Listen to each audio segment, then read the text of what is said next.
The weekend rolls on. This afternoon we have Game 2 of a 3-game series of American Conference opening weekend between the UTSA Roadrunners and the Florida Atlantic Owls. Welcome into the booth, everyone, on a beautiful Saturday afternoon here from FAU Baseball Stadium on FAU Owl Radio. I am Chris Talt. Last night was the opening conference game for both of these squads. For UTSA, they took it over FAU 4-1, a dominant pitching performance. FAU only able to scratch across one run by way of a solo home run off the bat of Michael Peraza. And as a result of that game, UTSA improved their record to 16-6, 1-0 in conference. FAU fell to 13-9 on the season, now dropping 2 straight ball games and now an 0-1 record in conference. UTSA is looking for their first conference win of the season. FAU is looking to even the series and force a rubber match tomorrow afternoon. And after this break right here on FAU Owl Radio, we're going to take a look at the starting lineups, the starting pitchers, and all that fun stuff when we get back here on FAU Owl Radio on YouTube.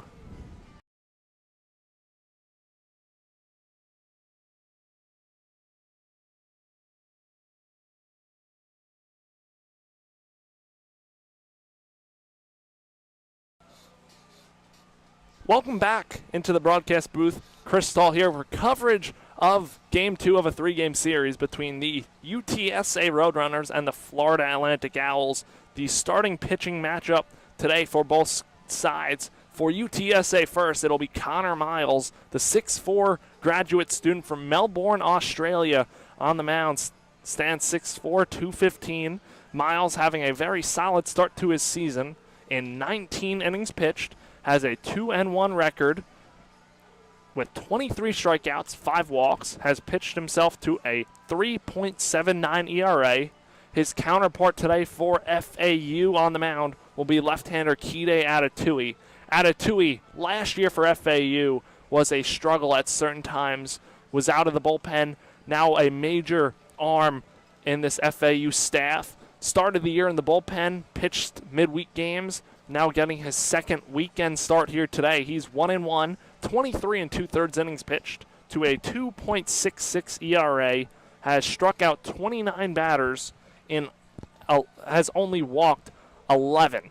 So Kide Atatui, the left-hander on the mound for FAU, gonna have to keep down this very challenging UTSA offense. For the Roadrunners, their lineup is very dominant. They lead the American Conference in batting average at .317, so UTSA loves to score runs. They're one of the top teams in the nation in scoring offenses. They rank top 30 in the country in home runs this season, so UTSA going to try to take advantage of Kide Atatui in a very important start for the Owls left-hander. It'll be Drew DeStelfin leading it off for UTSA. Last night, DeStelfin had a very good 3-for-3 day. He's got his batting average up to .429. DeStelfin, the left fielder in today's lineup, leading off. Yesterday, he was in the 4-hole. Today, leading it off for UTSA. The Owls will be looking to get things going offensively against Connor Miles. Key part in the FAU lineup today will have to be the veterans in this lineup. Looking at John Martinez, who will be batting 4th. Brando LaRue, the Owls shortstop, batting 7th. And Marshall Lipsy, the Owls center fielder, batting 9th. The bats have struggled this year for FAU so far.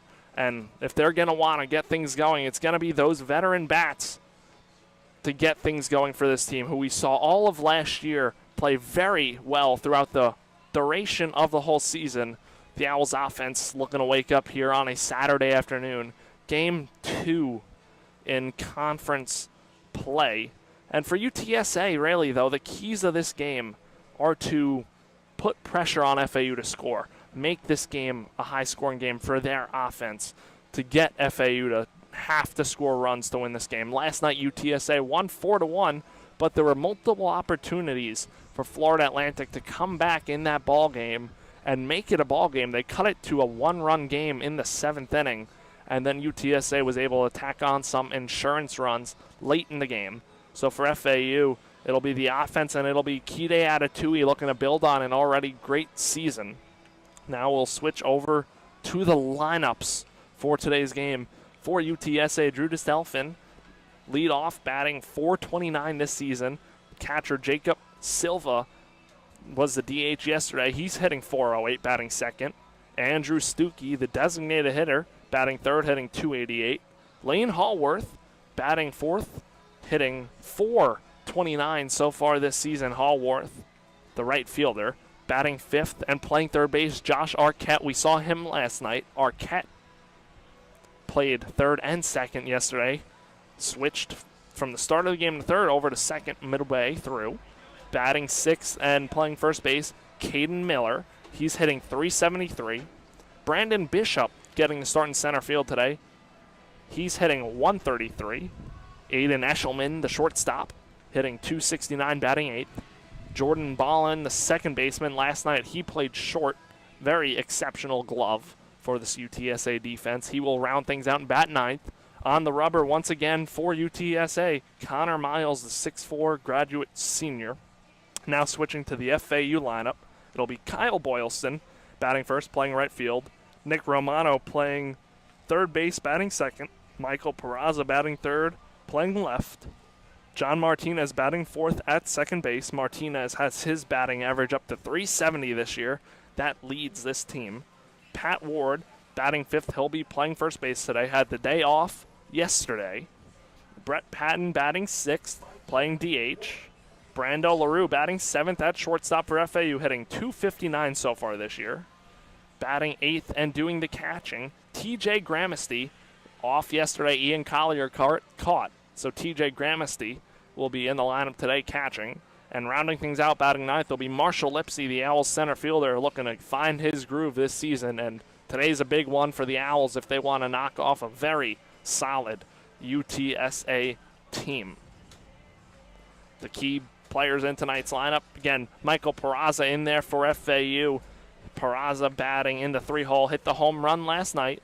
The Owls need the veteran bats to come through today. They are to even up this series, force a rubber match tomorrow. And then switching to UTSA, it's Drew DeStelfin, staying hot, hitting .429, has 8 home runs and 29 RBIs this season. Jacob Silva in that lineup, Caden Miller and Lane Hallworth, all key pieces of this explosive UTSA offense, will all be back in there today. And now we're going to take a look at the out-of-town scoreboard. First up, a look inside of FAU athletics. Softball in action this weekend at Wichita State. They lost last night 3-2, so now they are on a 3-game losing streak. They've dropped to 20-10 overall, 3-4 in conference. They play later today.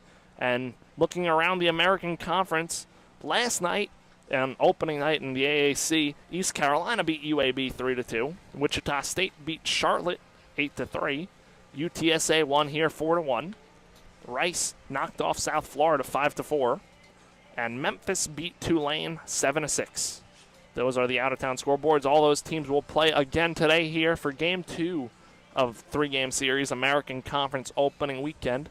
And that'll do it here for the pregame show. The Owls and UTSA moments away from first pitch here in beautiful Boca Raton, Florida on a Saturday afternoon.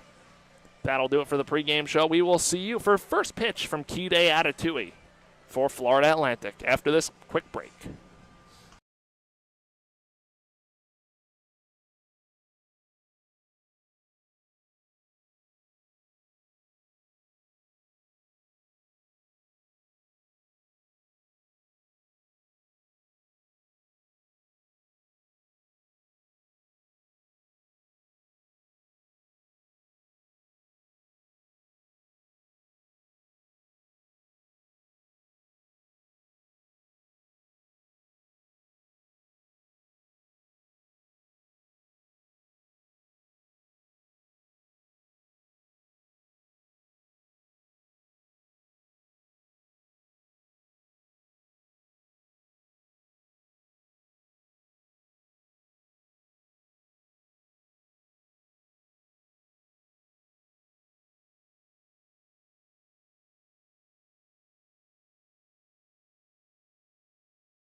Welcome back to FAU Owl Radio, 3:52 p.m. Eastern Time. We are about 10 minutes out of game time here at FAU Baseball Stadium. Had to relocate the broadcast equipment because the sun was getting to it. So it took a quick break, but warm-ups wrapping up. Field is being watered. Going to be ready to go here shortly. Not a cloud in the sky. Picture perfect Saturday afternoon in March here in Boca Raton.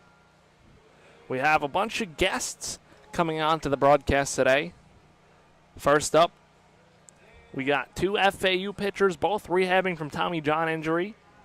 Nick Wimberly and Justin Manaberry. They will be joining the broadcast at some point today. Also, FAU baseball fan Eric Marenbach will be joining the broadcast today, too. He will be on in the second inning to talk about some FAU baseball history and some previous players he's seen who are now in the major leagues from Florida Atlantic. Exciting slate today from FAU Baseball Stadium. When we get back here shortly, it'll be first pitch between the Owls and the Roadrunners next on FAU Owl Radio.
Welcome back to FAU Owl Radio. Key day Atatui and the Owls out on the field for warm-ups here, getting ready to get this game started. Florida Atlantic wearing their home red uniforms with white pants, blue and red piping down the sides. UTSA wearing their road gray uniforms today. Be a fun broadcast. Lots of guests lined up. Atatui, the left-hander for FAU, off to a phenomenal start this year. 23 2/3 innings pitched, 2.66 ERA. 1-1 record, 29 strikeouts, 11 walks. Atatui will have a challenge today on the mound facing this very dynamic UTSA lineup. It'll be Drew Detlefsen, leading it off. Detlefsen hitting .429, had 3 hits yesterday, reached all 4 times for UTSA. Then it'll be Jacob Silva doing the catching today, was a designated hitter yesterday. Andrew Stuckey will also be in there. He'll be the DH today, did the catching yesterday. And then Lane Hallworth batting 4th in right field. They'll all be facing Kide Atatui, the FAU left-hander, on the mound today for another start this year. TJ Gramercy doing the catching. The Owls defense starting out in the outfield from left to right. Michael Peraza, Marshall Lipsy, Kyle Boylston. From third to first, business as usual. Romano, LaRue, Martinez, and Pat Ward. And then TJ Gramercy doing the catching. The Owls going to look to get things going. Lost yesterday, 4-1. Looking to bounce back here today and even up this series. Atatui on the rubber, the right-hander. The right hand hitting Detlefsen at the plate. Atatui wheels and deals, and we are underway here in Boca Raton, Florida. First pitch, strike 1. Detlefsen, .429 batting average. Not a cloud in the sky here today. Beautiful day for baseball. Atatui winds and deals a pitch. That one bounces up there. Threw that one way short of the plate. Now a 1-1 count. Got to be careful with this whole UTSA lineup, but really so with Detlefsen, the leadoff man. Atatui deals a 1-1. Breaking ball, misses inside, ball 2. Now a 2-1 count. So our first guest today will come on top half of the second inning. It'll be Eric Marenbach. Has watched FAU baseball for a long time and has seen a lot of major leaguers come through here. First pitch, that pitch is chopped up the middle for a leadoff base hit for Detlefsen. And first runner on in this ball game for the Roadrunners. So now Detlefsen has reached 5 times this series, all 5 at-bats. He has reached base for UTSA, and that'll bring up Jacob Silva, the catcher, hitting .408, 20 hits and 49 at-bats, hitting from the right side. Atatui on the rubber. Kicks and deals to Silva. Pitch bounces up there, but smothered by Gramercy, keeping Detlefsen over at first.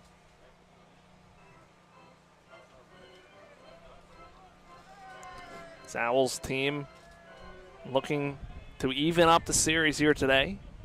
Double play depth up the middle between LaRue and Martinez. Atatui winds and deals. Pitch. Fastball in there for strike 1. Now 1 ball, 1 strike.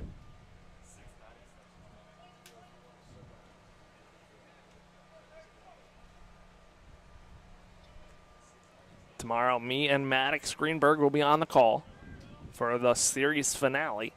Atatui checks on Detlefsen over at first. Goes back in standing.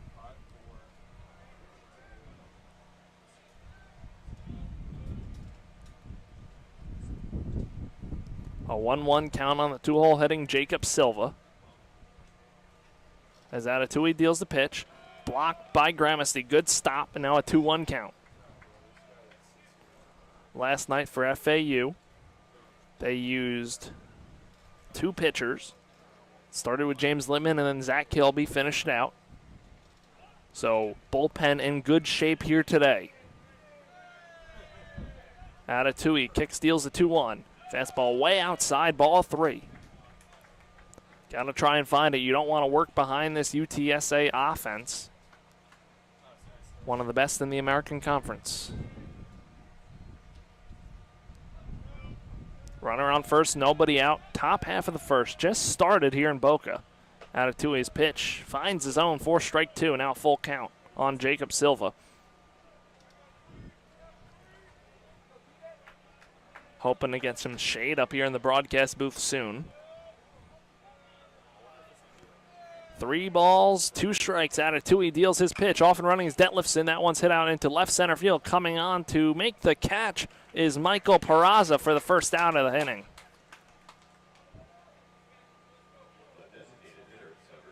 So now 1 gone. That'll bring up Andrew Stuckey, the designated hitter. Was the catcher last night. Stuckey now with the runner on first and Detlefson. And 1 out. Double play depth for LaRue and Martinez up the middle. Ward holding on Detlefson at first. First pitch of the at-bat. Breaking ball misses low, ball 1.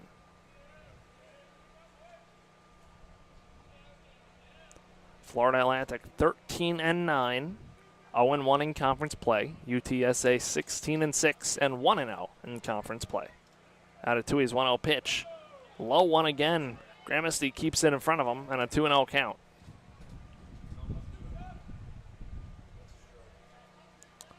Saturday red uniforms for the Owls. Road grays for UTSA. Fastball pumps his own for strike 1 and now a 2-1 count.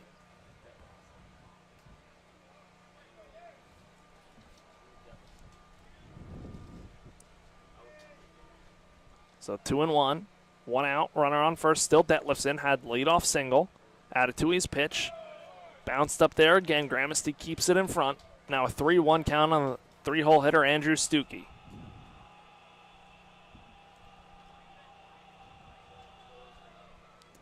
Some very loud players in the UTSA dugout. Adatui wheels and deals a 3-1 pitch. That one's fouled off to the screen. Now a full count on the 3-hole hitter Stuckey.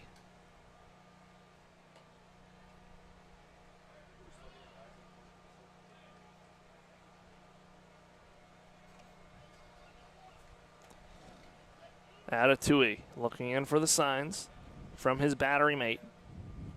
Comes set.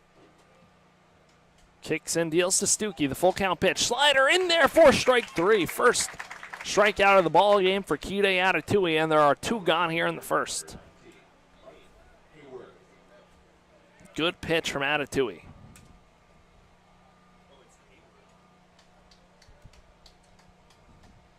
Now that'll bring up the cleanup hitter Lane Haworth, the right fielder, hitting .429. Runner on first with now 2 outs. Batting from the left side is Haworth. Adatui checks on Detlefson, but he goes back in standing. Sowell's team looking to find it. Get out of this inning and get the bats up to hit. Adatui deals to the left hand. Haworth, slider. That's in the zone for a strike. And an 0-1 count.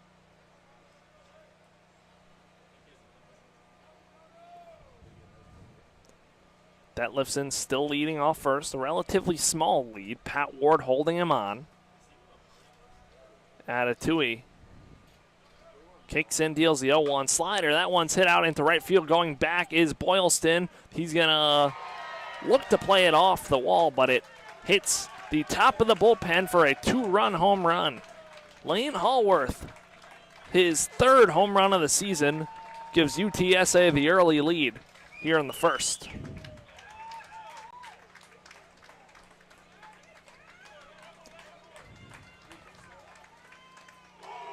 That one hit off the top of the raised bullpen out in right field for UTSA.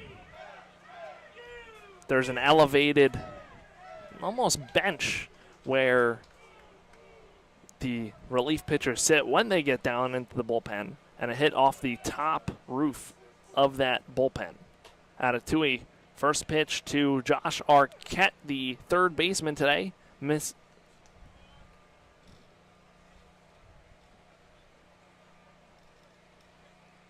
So now Atatui trying to work back in a 1-0 count. That pitch missed outside. Here's Atatui's second pitch to Arquette. That one finds his own. And now a 1-1 count.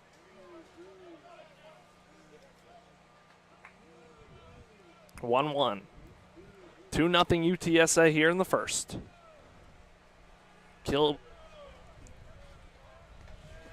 with the pitch. That one misses outside. Now a 2-1 count. Big slider. Now if you're FAU, you know you got to come back and score. If Atatui can hold him, get out of this inning. That one hit out into left center field. That one's going to one-hop the wall and go over the wall for a ground rule double for Josh Arquette, and a 2-out rally here for UTSA. Runner in scoring position looking to build on an early lead. Now Caden Miller coming up to the plate, the first baseman. Played first yesterday for the Roadrunners.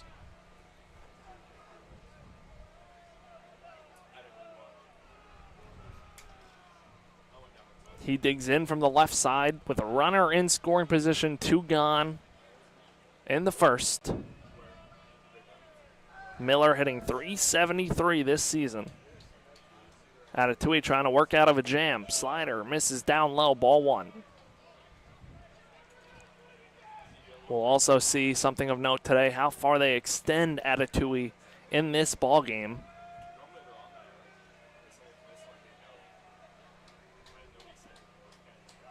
Atatui kick steals the 1-0. That one misses down low, too. 2-0 count. Arquette on second. 2 runs already in on the 2-run shot by Lane Haworth, his 3rd of the season.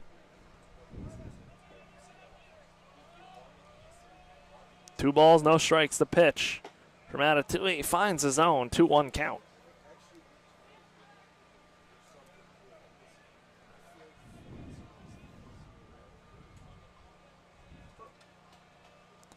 LaRue shaded up the middle on the lefty, Miller. Here's Atatui's 2-1 slider. That one misses down low, and then a 3-1 count.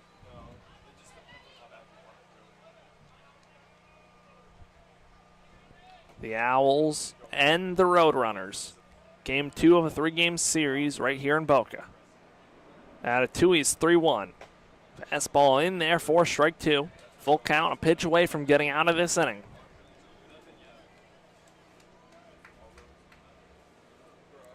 See if he can keep it a 2-run game. Atatui from the stretch. Kicks and deals the payoff pitch. That one misses down low. Ball 4 walk. 2-out walk. Now first and second for UTSA. Bringing up Brandon Bishop, the center fielder.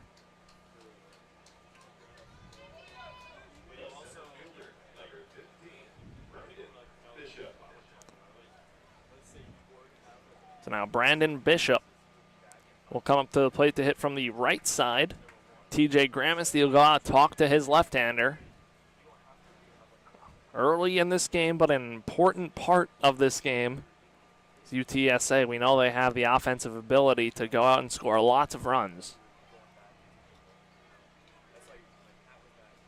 Gramsci back to home plate. Atatui looking for the signs from as he goes against Brandon Bishop, the center fielder today. Did not play yesterday, hitting from the right side. The pitch from Atatui, a slider, catches his own for strike 1. Nearing 30 pitches here in this first.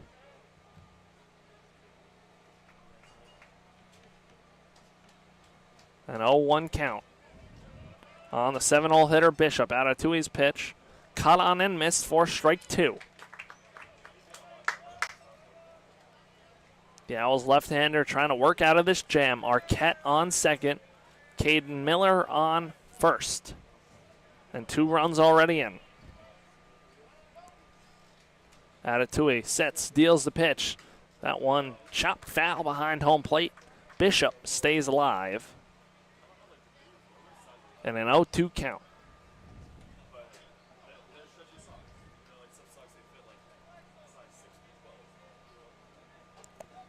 Owls just trying to find it. Atatui sets, looking for that put-away pitch.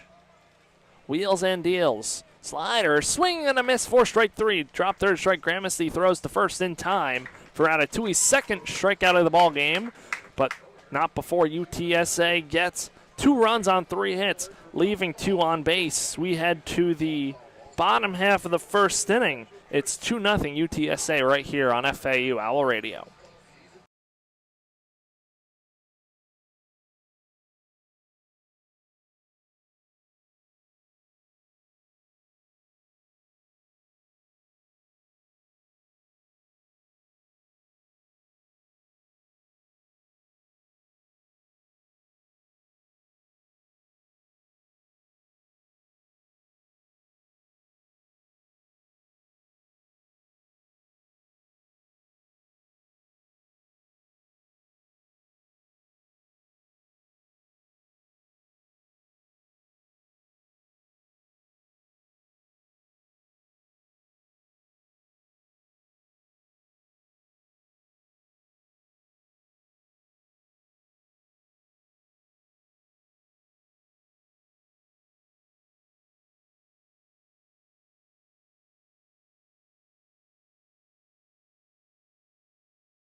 Welcome back to FAU Owl Radio. The left-hander, Connor Miles, out on the mound, the Melbourne, Australia native, in his graduate year here at UTSA, comes in throwing 19 innings to a 3.79 ERA, 23 Ks, 5 walks. Apologies on the FAU StatCast that has Miles listed as a right-hander, but he is a left-hander.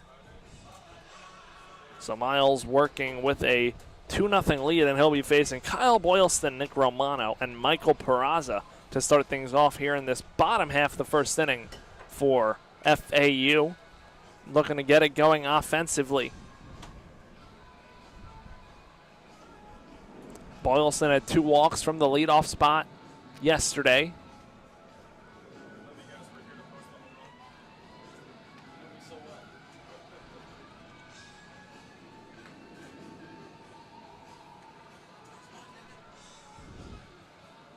So the last of the warm-up pitches from Connor Miles, the Melbourne, Australia native.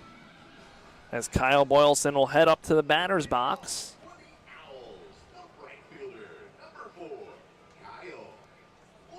The Owls trail 2-0 early today.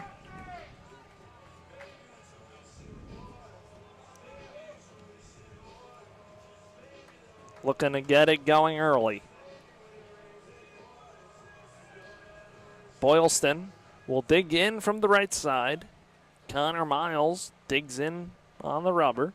He pumps the first pitch fastball in there for strike one on Boylston. Kyle Boylston hitting .348 for the Owls, 16 hits and 46 at bats. Has 2 home runs as well. As Miles wheels and deals, pitch in the dirt, Boylston holds up and a 1-1 count. Just trying to get it going early for the Owls on offense.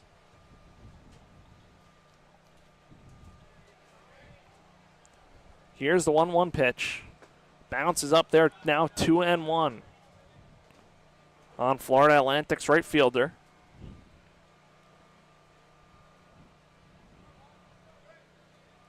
Boylston digs back into the box.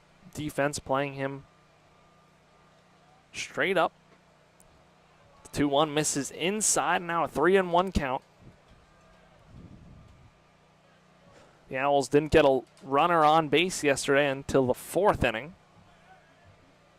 Looking to get on here, first batter in their half of the lineup. Connor Miles on the rubber, kicks and deals the 3-1. That one bounces up there, ball 4. Boylston has himself a leadoff walk. Now Nick Romano coming up to the plate for FAU. Romano got 2 home runs, a .316 batting average. The switch hitting third baseman will bat from the right side today against the left-hander Connor Miles. As Boylston will lead off of first. He has 3 stolen bases this season. Threat to go. That one bounces up there, gets away from the catcher. Silva allowing Boylston to advance on the wild pitch. thought about going to third, but Silva able to get there in time and hold Boylston to second.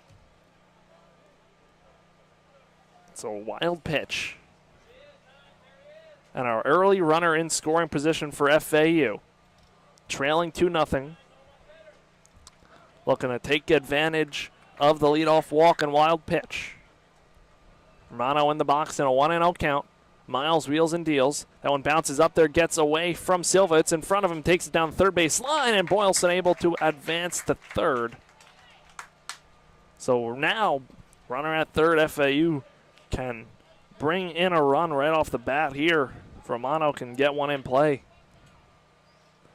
Infield defense playing back in a 2-0 count. That's another wild pitch. So Boylston advancing. Ahead here, 2-0, looking for a strike. That fastball finds his own. Romano doesn't like it. Caught the outside part of the plate, 2-1.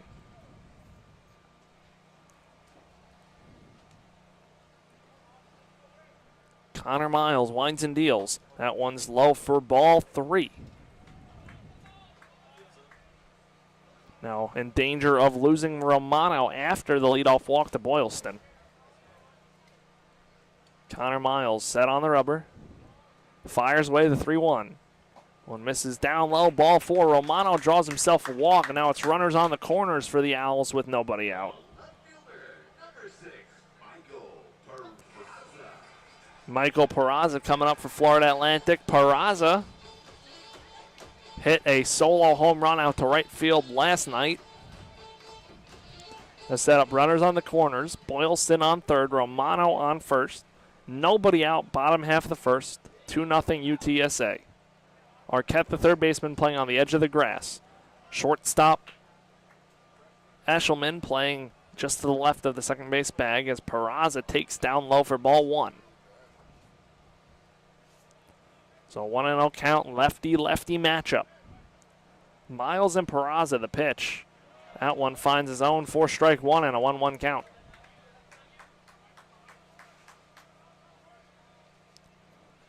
Romano over on first, has 1 stolen base this season. As Miles wheels deals. That one skied out over the left side, going towards foul territory and going to land untouched on the warning track out there, and a 1-2 count. So now Peraza, 1-2 count, 2-strike approach. Make sure we got Boylston in. Looking to lift the ball right here. Miles deals a 1-2. Slider swung on and missed for strike 3. Peraza down swinging. And now 1 gone here in the first.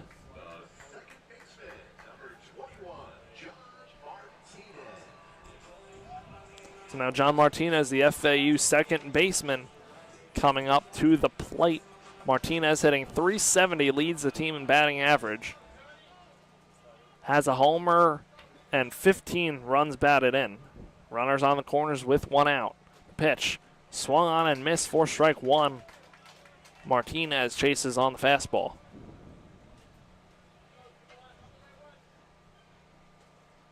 So an 0-1 count.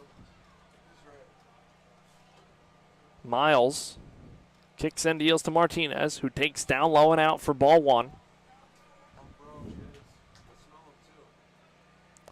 So a 1-1 count. Boylston on third, Romano on first. They both walked. Here's the pitch. Martinez chases a breaking ball in the dirt for strike 2. Now really got to shorten up here with 2 strikes and 1 out if you're FAU.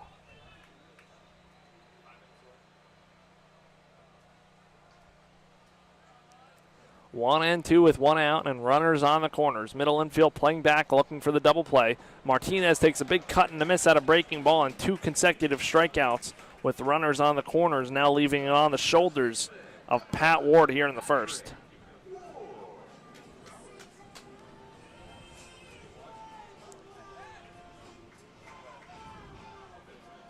So now Pat Ward coming up to the plate. Didn't play yesterday. Hitting .288 so far. Digs in from the right side against the lefty Miles. Takes it way outside, ball one.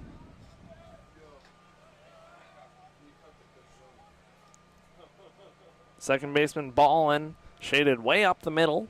Right side very wide open as first baseman Miller holding on Romano at first. The 1-0 pitch is way outside for ball two on Ward. Brett Patton, the left-hander, waits on deck if Ward can reach. Ward back in the box, ahead here 2-0 on Connor Miles, the tall left-hander. Slider catches the outside half, 4 strike 1, and now a 2-1 count.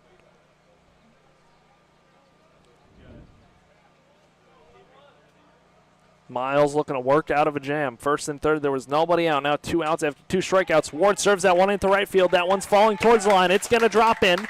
Ward hustling the second. That one's in the corner. Boylston in to score. Romano being held up at third. That's an RBI double for Patrick Ward, and the Owls are on the board here. It's 2-1.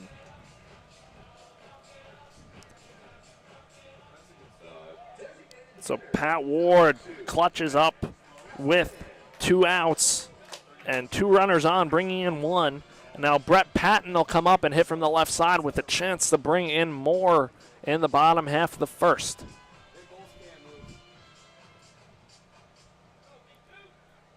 Lefty-lefty matchup. Brett Patton at the dish.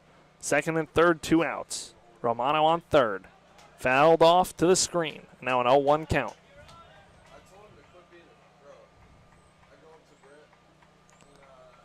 Brett Patton, the junior transfer from Indian River State College. Tough matchup here, lefty-lefty. The pitch bounces up there. Good stop by Silva, keeping Romano at third and Ward at second. So 1-1 with 2 gone. Another opportunity for FAU to scratch across some more runs, trailing by 1. The early part of this ball game. Miles deals. That pitch finds his own in a 1-2 count.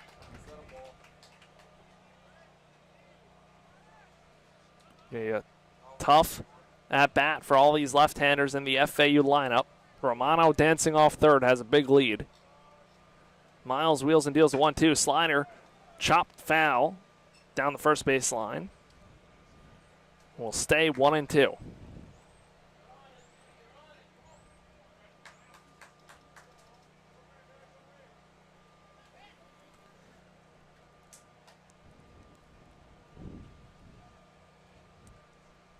Patton will dig back into the batter's box. In a 1-2 hole, here's the pitch. That one hit over the head and into right field of the second baseman. Ballin in to score is Romano. Coming around is Ward. Advancing to second on the throw is Brett Patton. And it's a 3-2 Owls lead. A big RBI single from Brett Patton. So now the Owls lead 3-2 here in the first. That's going to be a single advancing to second on the throw for Patton. So heads up base running. And now FAU looking to build on a 3-2 lead here with Brando LaRue, the shortstop, up at the plate. LaRue hits from the right side, hitting .259, has 21 hits so far this year. Takes way upstairs for ball 1. Connor Miles in some trouble. 3-spot for FAU in response to a 2-spot for UTSA to start this game off. LaRue takes a fastball, 4 strike 1 and a 1-1 count.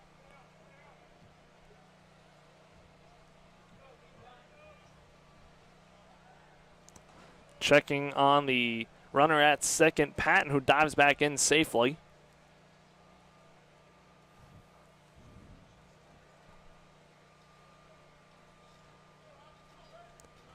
Connor Miles will step back onto the rubber, the southpaw for UTSA.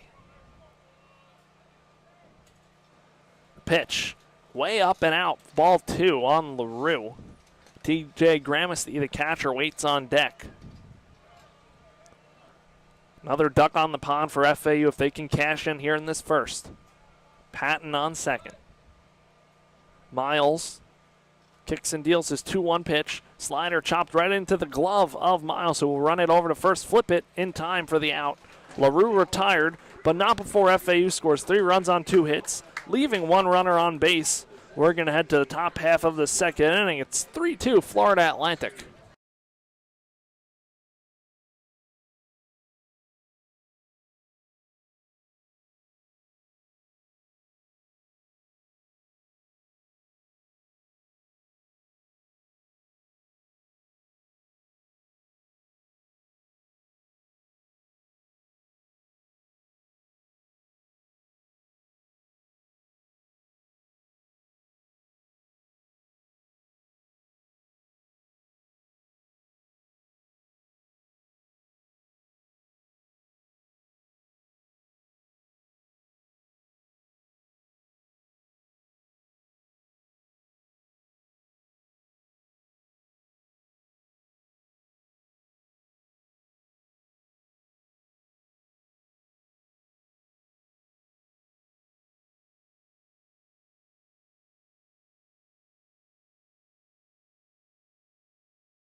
Welcome back to FAU Owl Radio. Top half of the second inning. It's a 3-2 FAU lead. And here we have the first guest of the day, Eric Marenbach. Eric, you've watched FAU baseball for a long time now. You've seen a lot of pros come through here now in the major leagues. We'll touch on all that this half inning.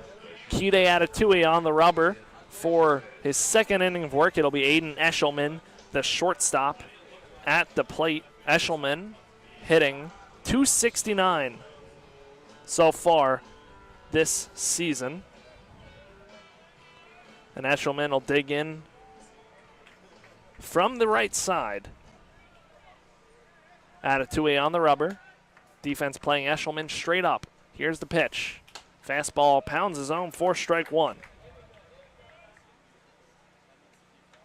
And now Eric, tell us some of the players you've seen come through here. Well, first of all, Christopher, I'd like to thank you for this opportunity. It's an absolutely beautiful day for baseball, and I got to tell you, it's great being up here.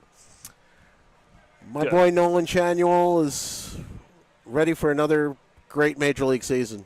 Yes, he with is. The Anaheim Angels. An 0-2 pitch from Atatui misses upstairs. So about your time watching Nolan play here, did he always have that talent that everybody knew he'd get drafted? Let me tell you, I was rather shocked that he played so well. Atatui bounces one up there, now a 2-2 count. In fact, funny story, I used to sit with his family right by the Owls dugout, and I never actually knew it was part of his family. And we just hooked up and latched onto each other, and the rest is history. Well, Nolan Shanuel, an impressive major leaguer, first baseman for the Angels. Atatui misses down low, and a full count on the 8-hole hitter, Eshelman, at the plate. Great part about FAU baseball now is it looks like we're going to have 2 major leaguers from FAU, as Pedro Pages should land the backup job for the St. Louis Cardinals. That one checked foul, and a staying put at a 3-2 count. Pages last year threw out the first pitch here in a game against the Miami Hurricanes on a weeknight. Did he now? Nolan Arenado actually caught that pitch. Oh, wow. So Pedro Pages was here last year. Another one of those FAU players in the majors. Here's the 3-2 from Atatui. A swing and a miss for strike 3. Third strikeout of the ball game for Kide. Very good pitch for Atatui after digging himself a hole in the first inning by giving up 2 runs. The Owls came back scoring 3 to kind of bail him out of it. Now it'll bring up the left-hander Jordan Ballin, getting some color commentary from Eric. Great job. Corners will play in middle, playing back, looking for a possible bunt. Atatui deals. Pitch is in there for strike 1. And then what are some other FAU players to keep an eye on currently in minor league systems in professional baseball? It looks like, and I didn't really keep up with him in spring training, which is kind of a shame, but Gabriel Rincones Jr. Looks like he's got a decent shot of cracking the Phillies sometime this season. Could be another FAU in the pros as Atatui misses down low. And a 1-1 count now on Ballin, the second baseman. Ballin played short last night. Hitting from the left side, the pitch from Atatui. Slider in there, and Ballin goes around. So a 1-2 count on the Roadrunners 9-hole hitter. I think it's pretty cool that a school like FAU has 2 first-rounders in 2 consecutive years. It's very impressive, especially out of this conference. That one spiked up there in a 2-2 count. Well, at the time, they weren't in the American. They were in Conference USA. Conference USA, which was considered an even smaller conference than the American. So very impressive from FAU baseball. Coach McCormack's been at the helm for a long time now. His Atatui deals his 2-2. Slider paints the zone for strike 3. The 4th strikeout of the ball game for Kide Atatui, and there are 2 gone here in the second. The rise of Nolan Shanuel from his draft day to the major leagues, I don't even think he spent a month in the minors. He went right to AA, spent maybe a week there, shot up to AAA after a week's worth of at-bats, excelled there, and Anaheim, who was out of it at the time, they needed a first baseman, they needed a spark, called Nolan up, and he immediately impressed. So now a 1-0 count on the leadoff man, Drew DeStelf, 1-for-1 with a single in this game. He goes around on a slider low and in the dirt for strike 1 and a 1-1 count. Way to dirt ball that one. Kide Atatui's slider is regarded as one of the better pitches on this FAU staff as DeStelf takes a big swing and a miss at that one and a 1-2 count. Atatui a pitch away from getting out of the second. So he'll get back on the rubber, working in a groove with his catcher, TJ Gramesty. Comes set. Winds and deals the 1-2. That one misses upstairs, ball 2. And now, Eric, there's something me and you have in common, both Yankee fans. Oh, yeah. You'll be heading back up to New York shortly in a few days. Yeah.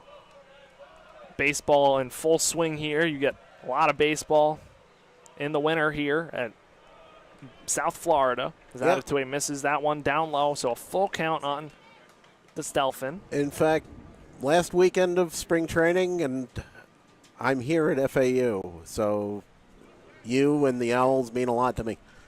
Hopefully. Atatui's pitch is a slider swung on and missed for strike 3. The 5th strikeout of the ball game for Atatui. He strikes out the side.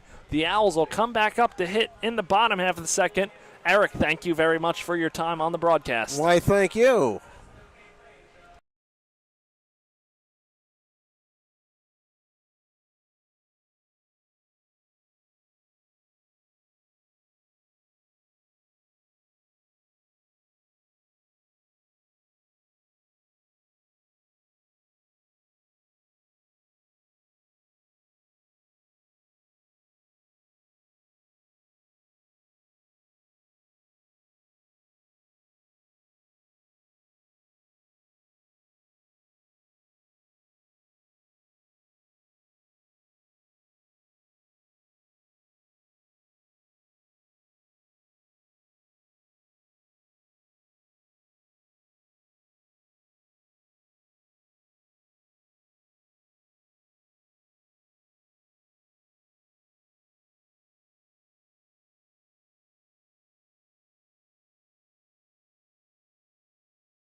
Welcome back to FAU Owl Radio. Bottom half of the second inning, Florida Atlantic leads this one 3-2, and it'll be 8-9-1 starting with TJ Gramesty. So Gramesty up to the plate, leading off. the second inning. First pitch from Miles misses for ball one.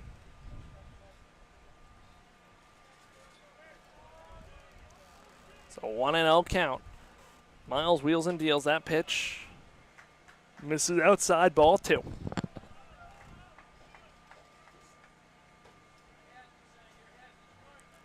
The Owls looking to add on to an early 3-2 lead as Connor Miles wheels and deals. That one finds zone. And a 2-1 count.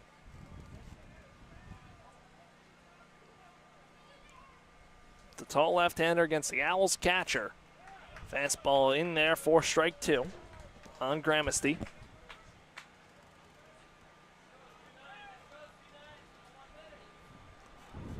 Gramesty hitting .219, has 7 hits as he goes around and chases one down low for strike three. The first out of the second inning in the Florida Atlantic half. Now that'll bring up Marshall Lipsy for FAU. Lipsy, the center fielder, batting in the 9-hole.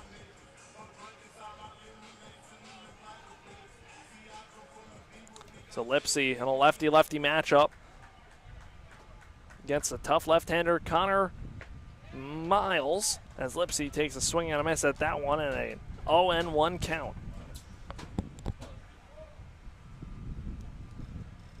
Corners playing in on Lipsy as he foul tips that one into the mitt of Silva and now down in an 0-2 hole. Miles on the rubber, kicks and deals the 0-2 to Lipsy. Lipsy takes low and out, ball one. The Owls trying to build on an early 1-run lead. Pitch. Fastball misses in. Ball two.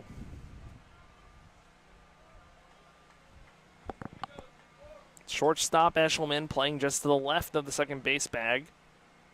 As Miles deals that one hit up the middle for a 1-out single for Marshall Lipsy. He's on, and it turns it up to the top of the lineup for FAU and Kyle Boylston.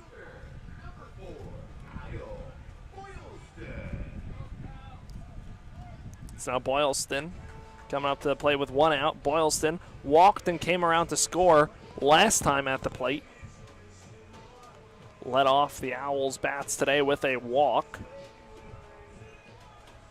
Now comes up with the runner on and on 1 out.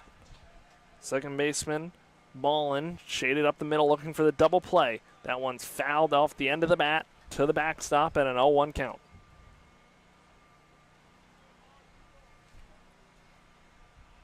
Florida Atlantic and UTSA, game 2 of a 3-game series. Lipsy off of first. Boylston in the box. Checking on Lipsy is Miles, but goes back in standing.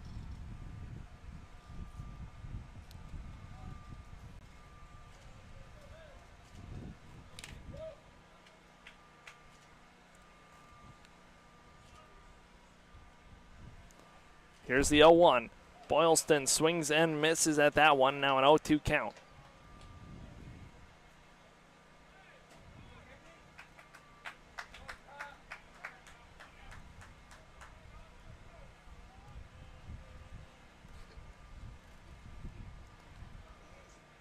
Miles looking to get Boylston here, but checks on Lipsy, who goes back in standing. Lipsy has 9 stolen bases this year, has been caught 3 times.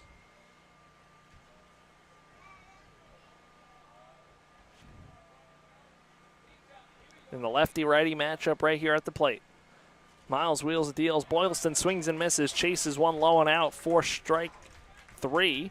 The second out of the inning, and that'll bring up Nick Romano.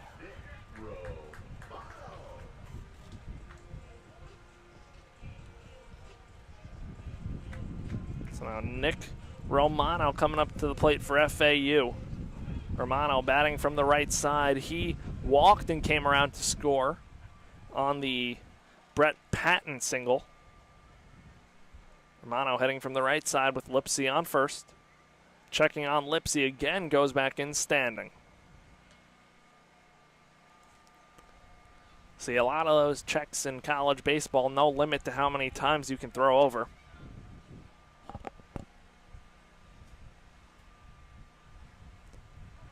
Lipsy will be running on contact with 2 outs. Romano at the dish. He's off and running on the pitch. A breaking ball. That one misses outside. Lipsy swipes second, and he's in there with his 10th stolen base of the season. So now a runner in scoring position for Nick Romano in a 1-0 count. And with Lipsy running on contact with 2 outs, be very challenging for him not to score on a base hit. Here's the pitch from Miles. That one smothered up there by Silva in the dirt. And now a 2-0 count on the Owls' third baseman. Now it looks like they are intentionally walking Nick Romano.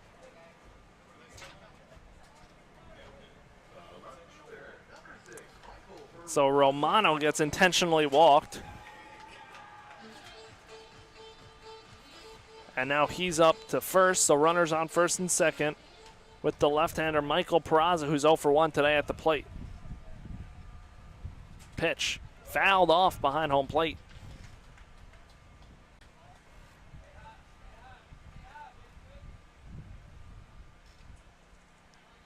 So now an 0-1 count.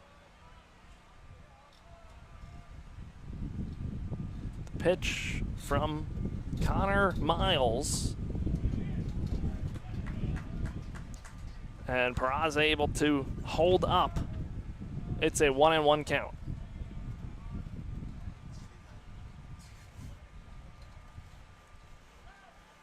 Checking on Lipsy over at second. He dives back in safely.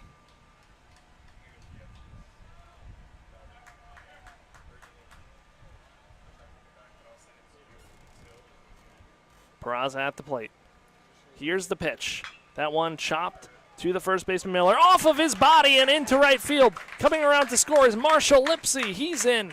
It is a 4-2 Florida Atlantic lead. That one hit right off of Miller. He looked like he was going to have it blocked up, but took a wicked hop. And the Owls come in to score another.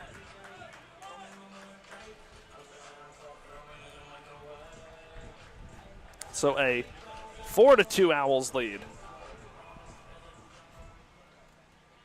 Runners on the corners with 2 outs. Looks like it scored a single, so an RBI hit for Michael Peraza. John Martinez at the plate. Romano up to third.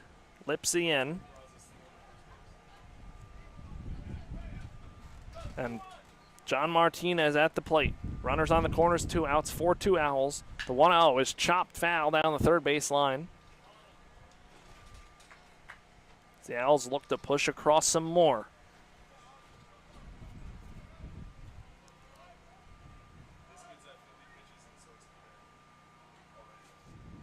Bottom half of the second inning, a 4-2 Owls lead. Here's the pitch from Miles. Fastball finds his own, 4 strike 2 and a 1-2 count.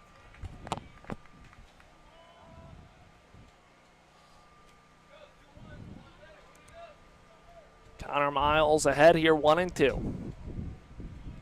Owls look to build on this lead. Here's the pitch. Bounces up there, good stop by Silva, keeping both runners in place. It's now a 2-2 count.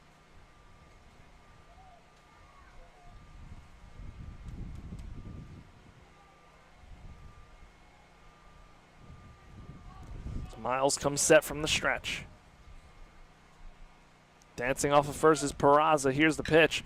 That one skied out into center field. Moving back is Bishop towards the wall. Reaching his hand out, makes the catch just shy of the warning track to end the inning, but not before the Owls bring in another run on 2 hits, and they leave 2 runners on base. We head to the top half of the third inning. It is 4-2 Florida Atlantic.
Welcome back to FAU Owl Radio, top half of the third inning. 4-2 Owls lead.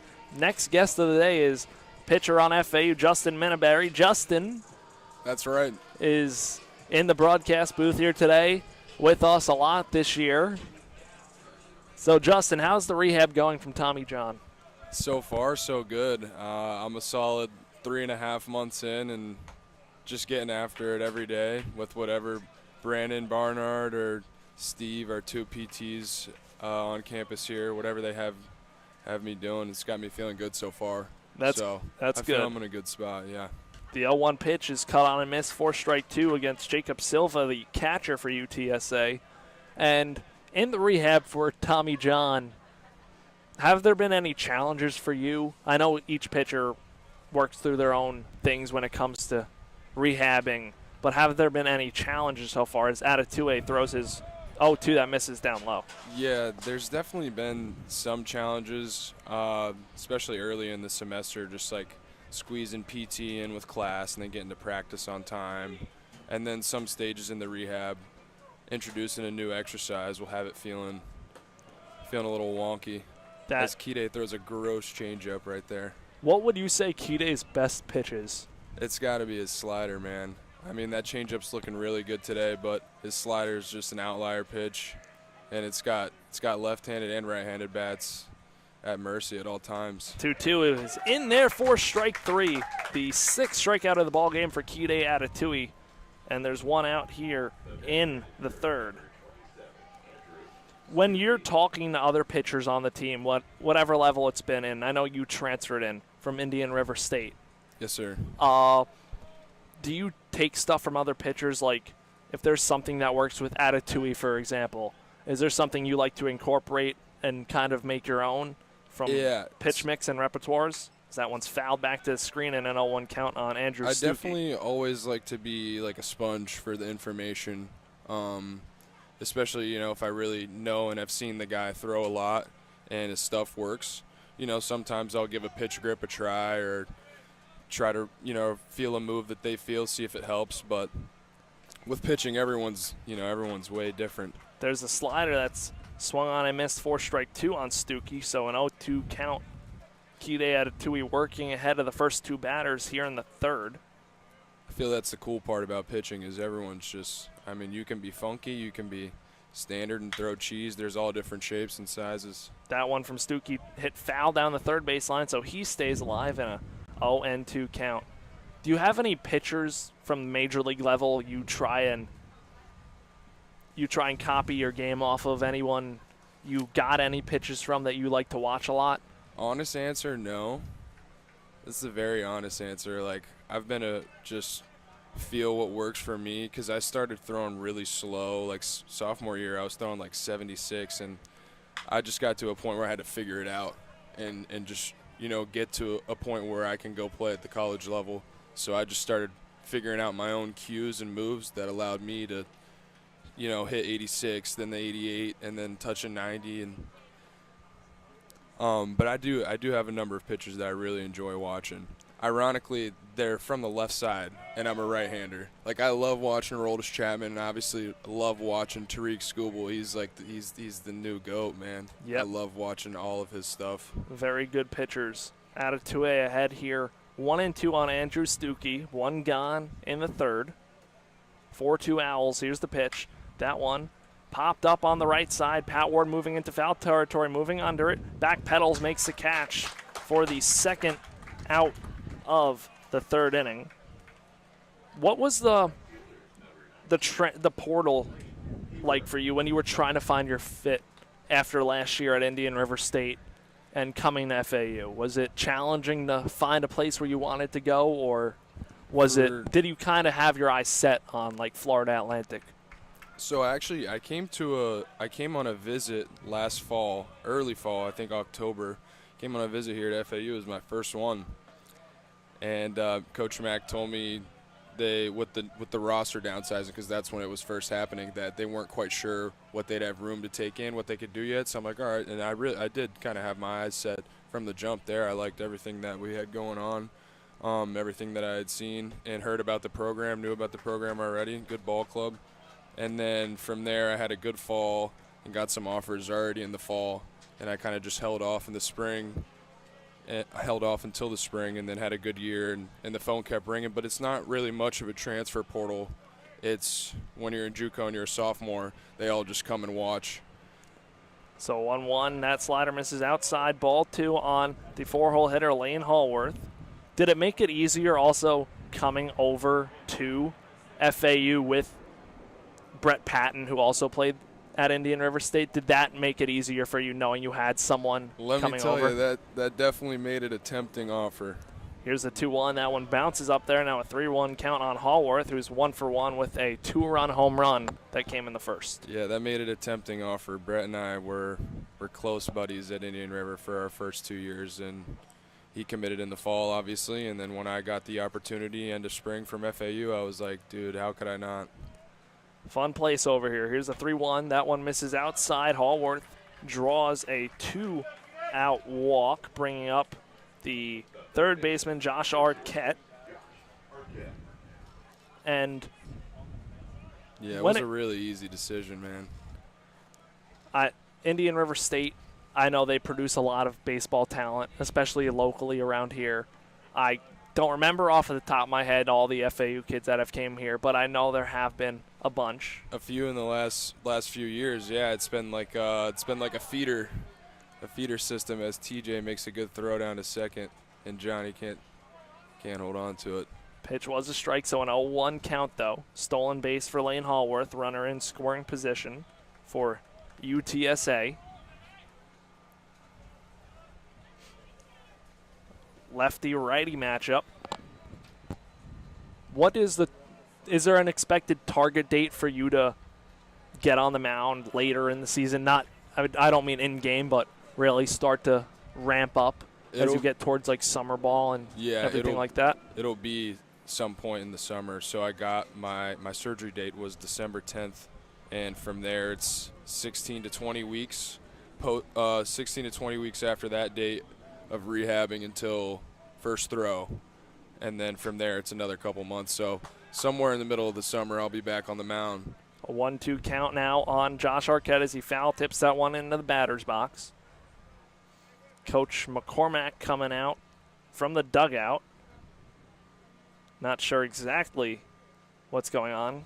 Yeah, maybe a little cross up, maybe a little pitch comm malfunction. I see the pitch comm. Do you guys, I know Major League Baseball, they have the voice. Is it a similar thing for you guys? Is it a voice? Or is it like a wristband? Because I know, for instance, at the Division III level, it's a wristband, and that'll tell you. Last year at Indian River was the watch, and it would flash a sign. But yeah, we have the voices in the hat. You put it's like a little popsicle stick. You just slide into your hat, and you hear fastball outside, change up dirt. It's pretty neat stuff. Do you like using that, or are you more old-fashioned? Would you rather signs as a pitcher? Yeah, I mean, dude, using just finger signs in high school, that really did just keep me in a groove thinking about it. But, I mean, there's so much going on in college baseball, people looking for so many clues, any advantage, that you got to go pitch comm, whether it's the wristband or in the hat. There's also another one, like the big leaguers are using, like, it's not even a watch where they're reading the signs, but it's going on buzzes or something on their wrist. I haven't tried that one out, but. Do they put, like, is it a Siri voice in there? Or is it?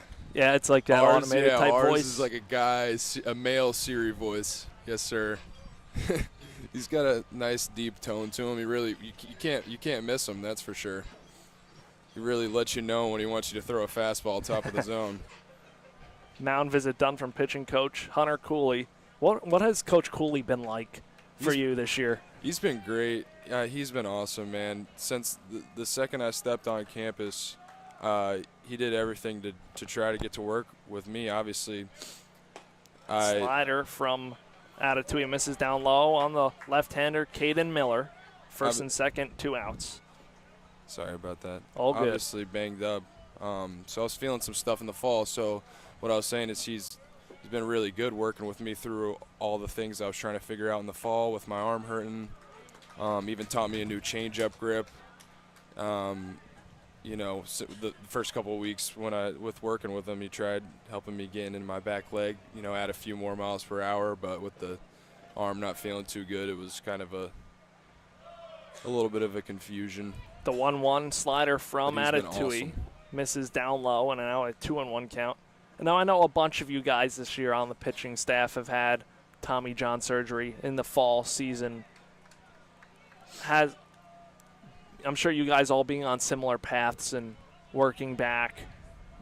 Does that make it helpful, the communication with the other pitchers like a Nick Wimberly, like a Joey Abazia, to know what they're all feeling and everything in this process?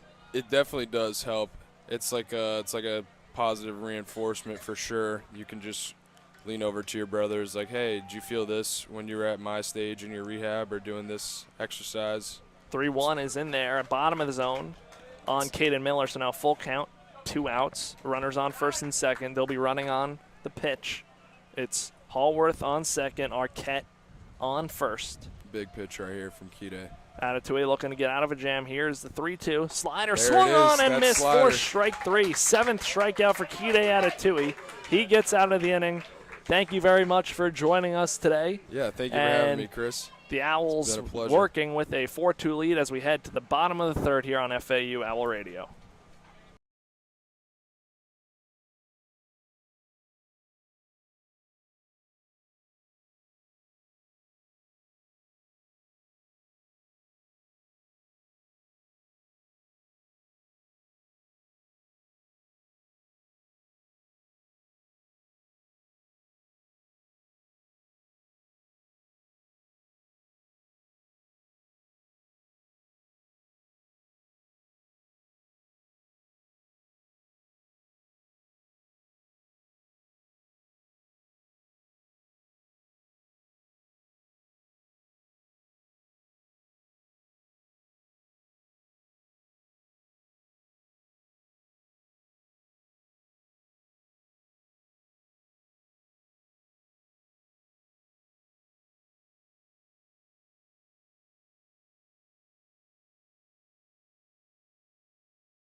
Welcome back to FAU Owl Radio. Bottom half of the third inning, it'll be 5-6-7. Pat Ward leading things off after an RBI double in the first.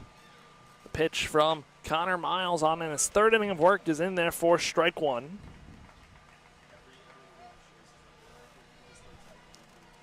The Owls looking to build on a lead here. Connor Miles wheels and deals his pitch to Ward. That fastball finds his own, strike 2. An 0-2 count. Pat Ward looking to play leadoff, 1 for 1 today. His 18th hit of the season, an RBI double. Pitch misses inside for ball 1. 1-2 count. Lots of guests here today on Owl Radio. Fun broadcast on a Saturday afternoon. Miles, the left-hander, wheels and deals to Pat Ward, the righty, who swings and misses at that one. Foul tips it into the glove of Silva, and there is one gone here in the third.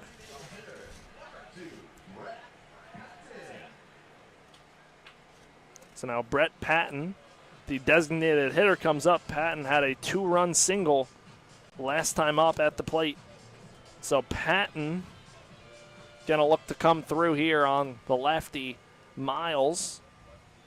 A tough at-bat for a lefty as Patton rips that one foul onto the berm on the right side.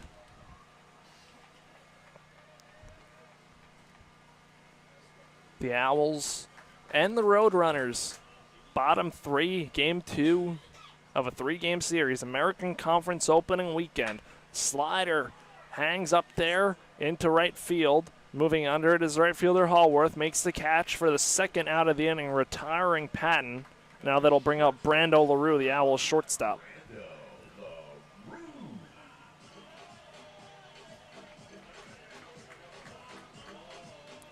So Brando LaRue grounded out back to Miles, his first time up. The lefty-righty matchup.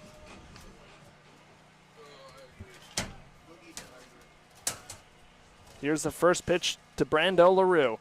Swung on and missed the fastball, and an 0-1 count. Miles above 60 pitches so far this afternoon. Breaking ball misses outside on LaRue, a 1-1 count. Brando today 0 for 1, hitting .256 on the season. .341 slugging. It's 5 doubles this year and a triple. Takes strike 2 down the middle and a 1-2 count. Big game for the Owls, trying to get back after last night. Connor Miles winds and deals. Fastball misses outside. Good leave from LaRue and a 2-2 count. TJ Gramesty, the catcher, waits on deck. And Florida Atlantic leading by 2.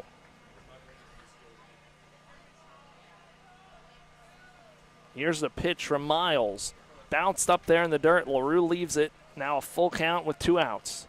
Trying to get on base for TJ Gramesty, waiting on deck. The breeze has definitely stopped here tonight, or this afternoon. It was a little more breezy at first pitch. LaRue takes the fastball in the zone for strike 3. Miles sets him down 1-2-3 in order. We head to the top half of the 4th inning. It's 4-2 Florida Atlantic.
Welcome back here to FAU Owl Radio. It is the top half of the 4th inning. FAU leads 4-2. It'll be 7-8-9 starting with Brandon Bishop, Aiden Eshelman, and Jordan Ballin all 0 for 1 today.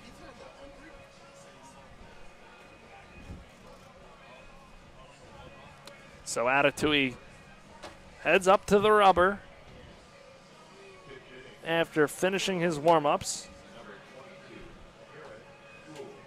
We actually have a pinch hitter right here for UTSA.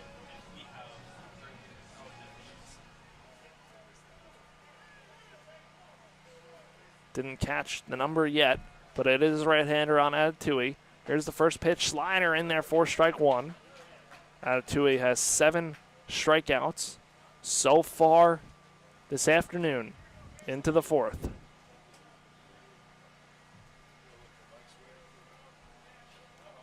Here's the 0-1 pitch. Slider chopped up the middle. Martinez charging, fields it, throws to first for the first out of the fourth inning.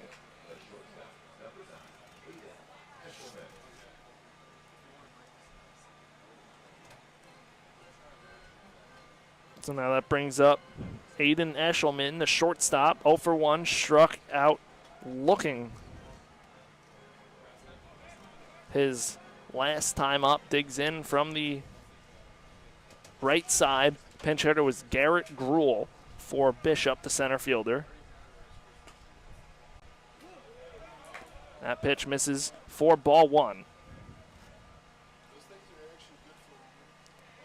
Lefty-righty matchup. Atatui wheels and deals. Eshelman squares but pulls back. The pitch was high. And a 2-0 count. Middle infield back. Romano and Ward playing a hair behind first and third. The lefty-righty matchup. Atatui wheels, deals a 2-0. That one finds his own for strike 1 and a 2-1 count.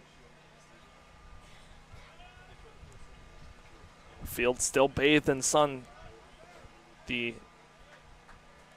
shade slowly starting to creep in from right field. Slider in there for strike 2, and now a 2-2 count on Eshelman.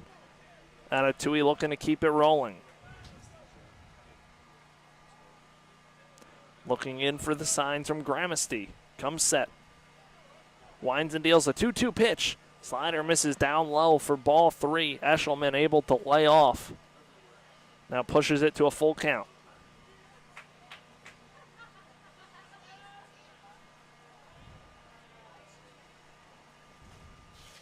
To a long set from the stretch. Wheels, deals, slider. Flies that one in and out into left center field. Lipsy ranging over. Makes the catch for the second out of the fourth. So now with 2 gone, that brings up Jordan Ballin, the shortstop. Ballin, the second baseman, Jordan Ballin. Last night, Ballin was at short. He's 0 for 1, struck out looking in the second inning. That'll bring Romano to the edge of the grass at third. LaRue shaded more up the middle on the left-handed hitting Ballin. Here's the pitch from Atatui. Fires a fastball for strike 1. Don't see any action in the UTSA bullpen. See a ball being tossed out in the FAU bullpen. It's Atatui over 85 pitches. Here's the 0-1 to Ballin. He hits that one foul above the UTSA dugout. Now in an 0-2 count. Atatui 7 strikeouts so far this afternoon. Trying to hold UTSA in check. Infield able to back up with 2 strikes. Atatui sets. Deals his 0-2 pitch. And Ballin spoils that one, staying alive. Fouling it off over the left side.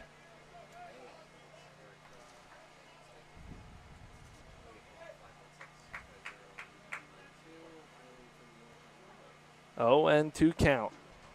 Ballin digs back in. Back foot on the edge of the batter's box.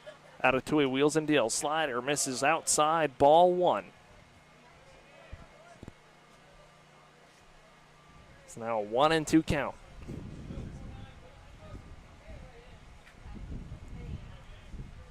Atatui and Ballin in a battle. 2 outs in the fourth. Here's the pitch. Slider chopped down the right side. Ward fields it. It's over to tag Ballin on the way down the first base line. Gets him in time for the 3rd out of the inning. And Atatui retires the side in order 1-2-3. We head to the bottom half of the 4th inning. Florida Atlantic leads 4-2.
Welcome back to FAU Owl Radio. It is the bottom half of the fourth inning.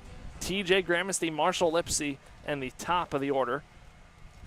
First pitch to Gramercy, bounce up there by Connor Miles on in his fourth inning of work. Gramercy 0 for 1 with a strikeout. Strikeout was swinging. Foul tips that one into the mitt of Silva. Now a 1-1 count. The Owls looking to add to a 4-2 lead as Connor Miles on the rubber. Deals. Gramercy lays off a 2-1 count on the Owls backstop.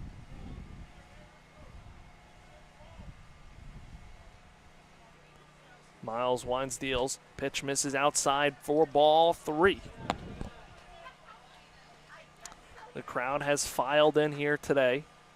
Good crowd on the right field berm. Not as many people in the stands today. Miles wheels, deals a 3-1. Gramercy takes a hack at that one and misses. Fastball, 3-2 count now. Trying to play leadoff here for the Owls in the fourth. The pinch hitter, Garrett Gruel, last inning. That one's fouled off. Gramercy stays alive in a full count. Was replaced by Christian Hallmark out in center field. Hallmark played center field last night, so into the game now in center today here in the fourth. Here's the 3-2 pitch. That one hit down the third base line and fair. Gramercy will hustle around first. He's going to head to second, and he will stop right there with a leadoff double in this fourth inning.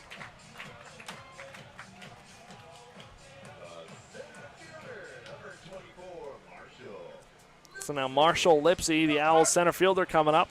1 for 1 with a single and a run scored.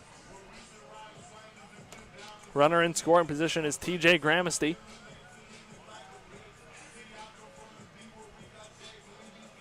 So Gramercy on second. Lipsey will be at the plate. Third baseman Arquette and first baseman Miller playing in, looking for the bunt from Lipsey. Lefty-lefty matchup. Inside move to second. Gramercy goes back in safely. We'll see what Coach McCormack has Marshall Lipsey do here. Runner on second, nobody out. Here's the pitch from Miles, and Lipsey goes around on that one. An awkward swing and an 0-1 count.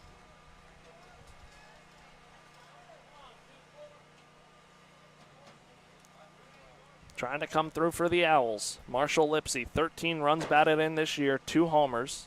Here's the pitch from Miles. That one popped up, shallow left field, ranging over to the shortstop Eshelman to make the catch and retire Lipsey for the first out of the fourth inning. So now that'll turn it over to the top of the Owls lineup, and that'll bring up Kyle Boylston. Boylston is 0 for 1 with a walk, run scored, and a strikeout today. Hitting from the right side against Connor Miles. 4 earned, 6 strikeouts in his fourth inning of work as Boylston rips that one up the middle into center field. Coming around third to score is TJ Gramercy, and Kyle Boylston has himself an RBI single. It's 5-2 Owls.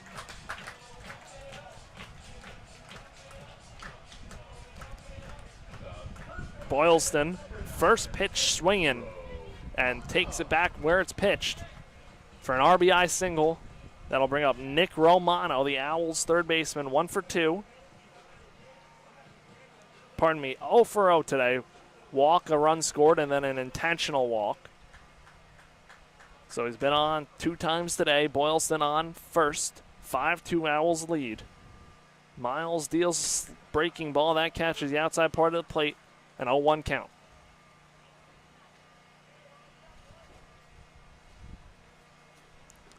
Bottom of the fourth. Florida Atlantic leads by 3. Infield back looking for a double play.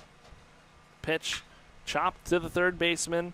Arquette throws to second, over to first. Around the horn double play for UTSA, but not before the Owls score 1 run on 2 hits. with nobody left on base, we're going to head to the top half of the 5th inning. Florida Atlantic leads this one 5-2 on FAU Owl Radio.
Welcome back here to FAU Owl Radio. Chris Talt here for coverage of Game 2 of a 3-game series between the Roadrunners and the Owls. Florida Atlantic leads this one 5-2. Top half of the 5th inning, it'll be top of the lineup with Drew Detlefson for UTSA.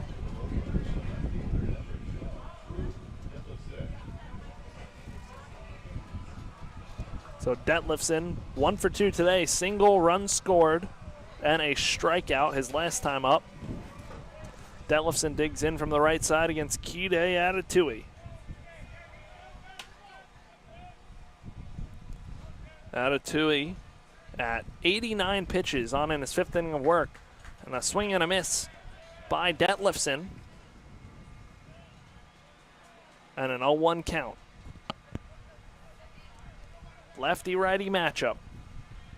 90th pitch from Atatui right there. Here's the second pitch of the inning. Slider upstairs. Ball 1.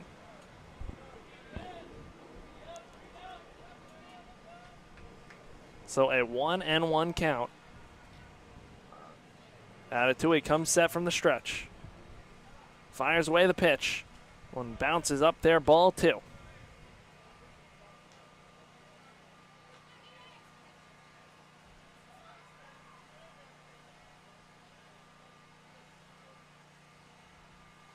Two and 1 count on the leadoff man in this lineup.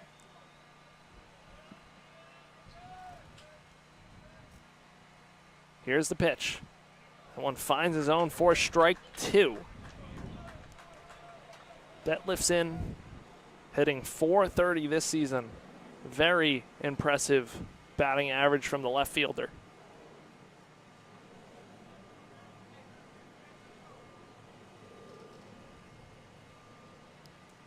Atatui gets a new baseball, gets back on in the rubber here in a 2-2 count.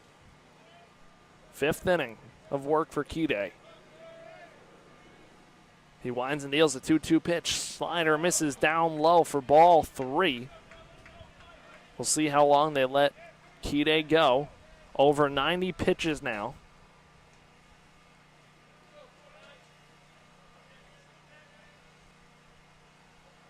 And a full count. Kide's pitch to Detlefson. Slider misses inside for ball 4. Detlefson works on with a leadoff walk. That'll bring up Jacob Silva, the catcher, 0 for 2 today.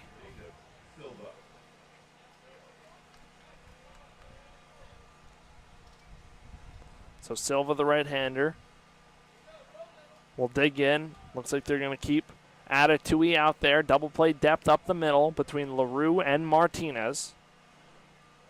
Romano shaded more towards the line at third. Ward holding on the runner at first. First pitch slider in there for strike 1 by Atatui. 5 runs on 6 hits for FAU. 2 runs on 3 hits for UTSA. Here's the 0-1.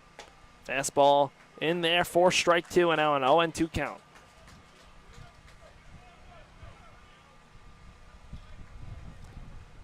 Atatui looking for the put-away pitch of Silva. Hitting .392 this season. Here's the pitch. That one flowing out to right field. Boylston ranging towards the line. Moves back a little bit. Gets under it. Makes the catch for the first out of the 5th inning.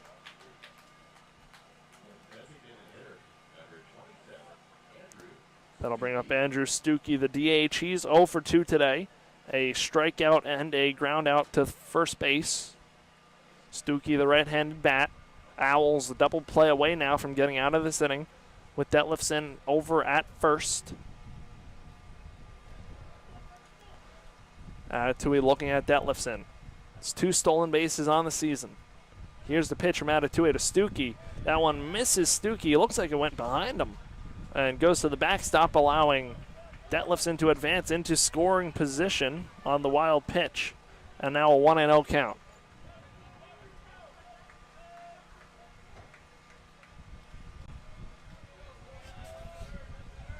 So 1-0, 1 out, runner on second. That takes away the double play, at least the traditional double play. Atatui looking to regroup. Here's the pitch, and a 1-0 count. Pulls as a string on Stuckey with the swing and a miss, and a 1-1 count.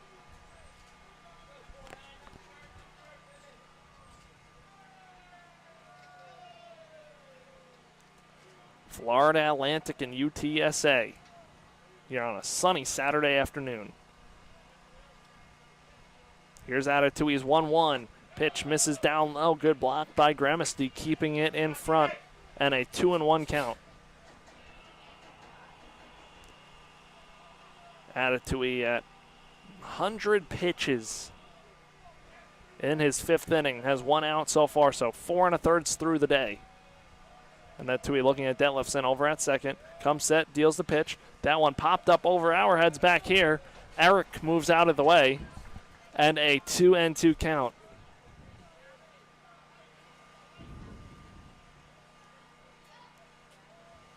So now looking for that big put-away pitch. Stuckey in the box. The designated hitter today. 2-2 count. 2 balls, 2 strikes. Here's the pitch from Atatui. Slider lined out into left field. That one's going to reach the berm. So Stuckey stays alive.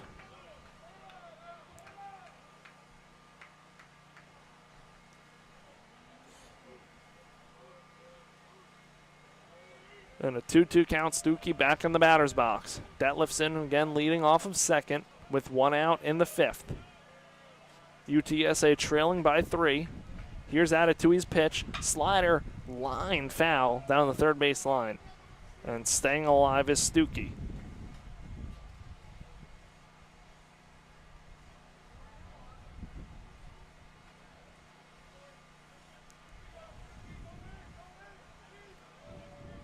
Would think it's going to be close to batter for Atatui this far into the outing.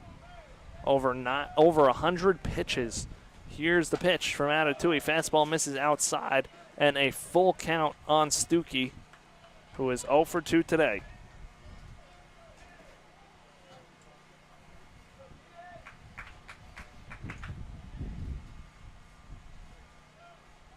So a 3-2 count. Lefty versus righty. Atatui winds and deals. Pitch swung on and missed, strike 3. 8th strikeout for Kide, and there are 2 gone here in the 5th.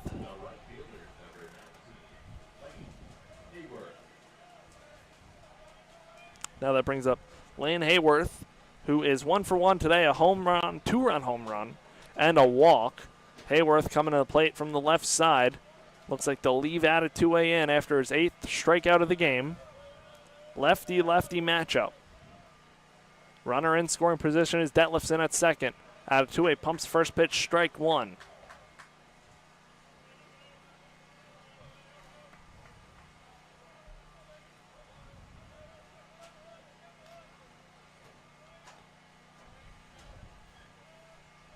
Here's the 0-1. Slider finds his own, strike 2. So now an 0-2 count on Hayworth. The right fielder for UTSA. Atatui looking to get out of the inning.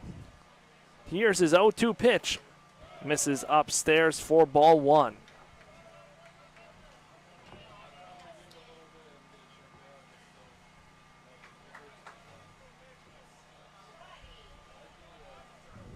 So 1-2 count.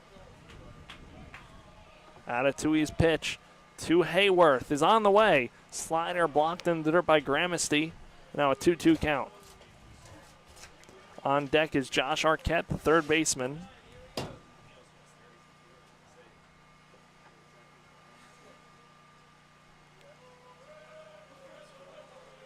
So Hayworth looking to stay alive. Here's the pitch. Atatui gets him swinging on the slider. Strikeout number 9 for Kide Atatui. He gets out of the 5th. No runs, no hits, 1 man left on base. We're going to head to the bottom half of the 5th. It's 5-2 FAU.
Welcome back here to FAU Owl Radio, bottom half of the 5th inning. It's 3-4-5, starting with Michael Peraza, 1 for 2 today, with a single in the 2nd inning and an RBI as well. Time called by the home plate umpire. Looks like ball got lost behind there. That one is retrieved. Peraza digs in against the lefty. Connor Miles in his 5th inning of work. First pitch swing, chops that one foul down the first base line.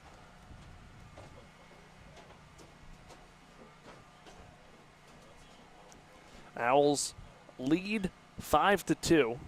Looking to build on this lead, middle innings of the ball game. Trying to even up the series against UTSA. Here's the pitch from Miles. Back foot slider misses.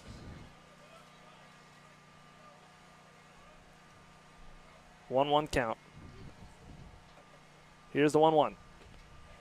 Peraza able to hold up on the pitch low. 2-1 count.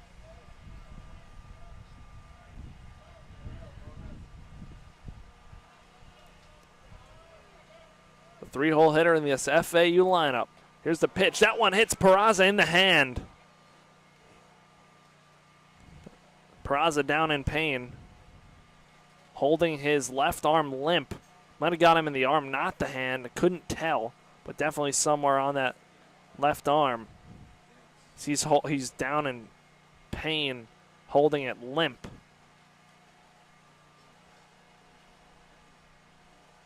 Hopefully Michael Peraza is okay. Taking a slow walk down to first with the athletic trainer for FAU.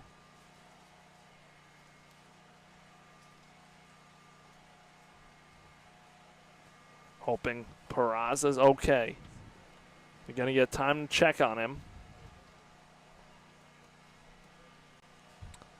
Couldn't tell if it got him in the elbow or if it got him towards the hand.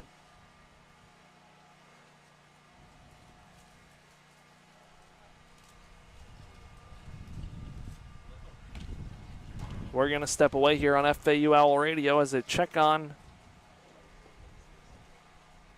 Actually, we're going to stay right here. Peraza currently standing on first. Looks like they are going to leave him in the ball game. So Michael Peraza will stay in at first.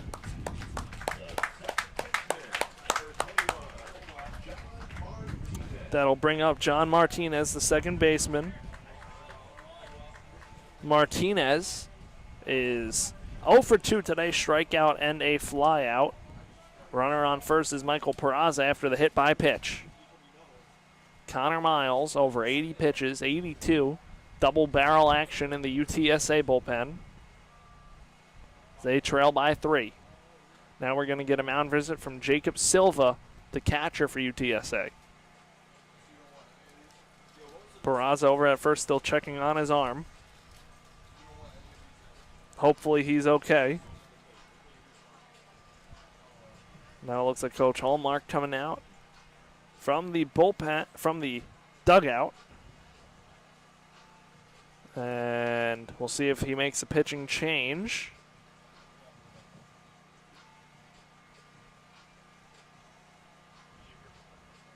Just out there to talk to his left-hander right now.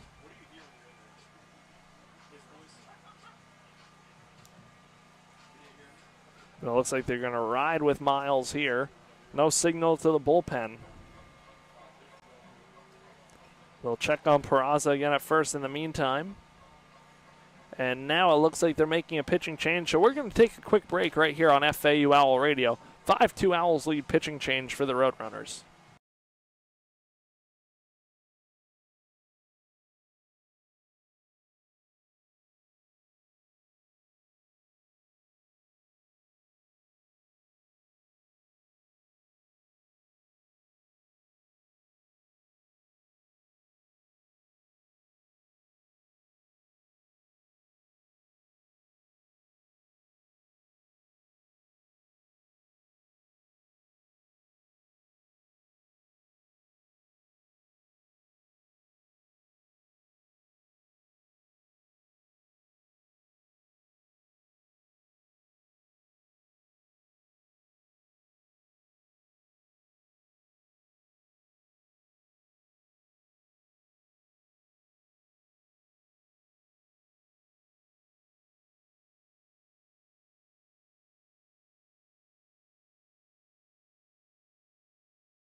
Welcome back here to FAU Owl Radio. New pitcher on the mound for UTSA is freshman right-hander Ryan Self from San Antonio, Texas. Went to Wagner High School. Stands 5'10", 175. And Self this year, 12 1/3 innings pitched, 10 earned runs, so a 7.30 ERA, 11 strikeouts, 8 walks. And thrown into the fire here, runner on first, nobody out. And John Martinez at the dish.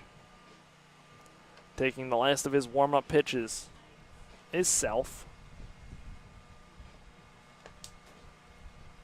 It's FAU middle innings looking to build on a 3-run lead, 5-2.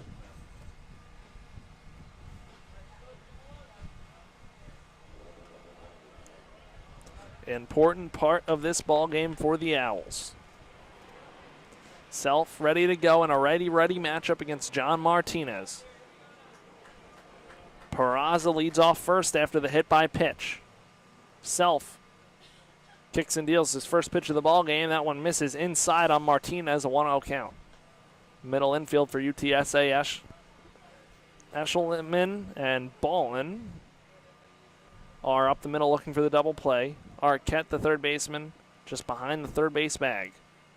The pitch, slider, popped up on the left side, going out into left field, coming over is the shortstop Eshelman. He makes the catch, almost colliding with Arquette, but gets the first out of the inning, and that'll bring up Patrick Ward as Peraza retreats to first. So Pat Ward 1 for 2 with an RBI double.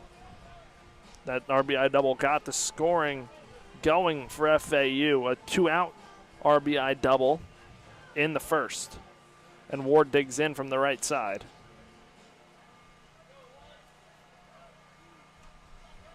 One out, runner on first. Here's the pitch from Self. That one flowing out into center field. Center fielder Hallmark ranging towards right center. Makes the catch for the second out of the inning. Self has retired his first two batters faced.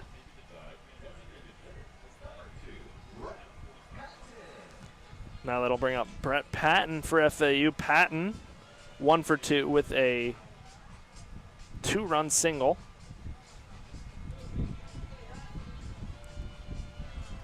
And Patton in for the righty-lefty matchup with Peraza leading off first and 2 gone in the inning.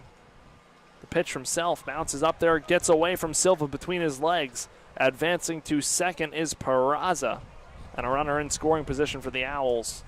He held that left arm limp on the run, so looks like it's still bothering him.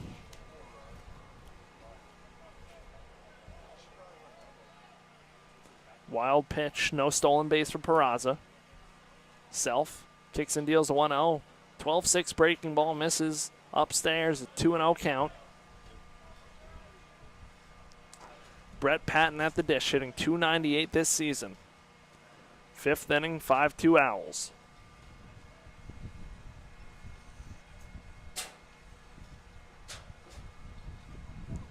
The 2-0 from Self. Breaking ball misses down low, and a 3-0 count. Brando LaRue waits on deck.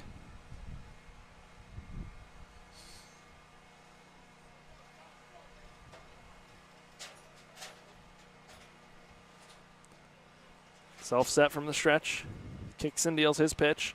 Out that breaking ball finds the zone for strike one. Patton 30 thought he had ball 4, was heading down the line. Now has to head back to the batter's box. And a 3-1 count. Self sets. Fires away. Pitch. Hit. Into the shift. Up the middle. Off the glove of the diving Ballin. He can't recover. Throws home to stop Peraza at third. But that's an infield hit for Brett Patton. His second hit of the ball game. Runners on the corners and 2 outs now for Brando LaRue.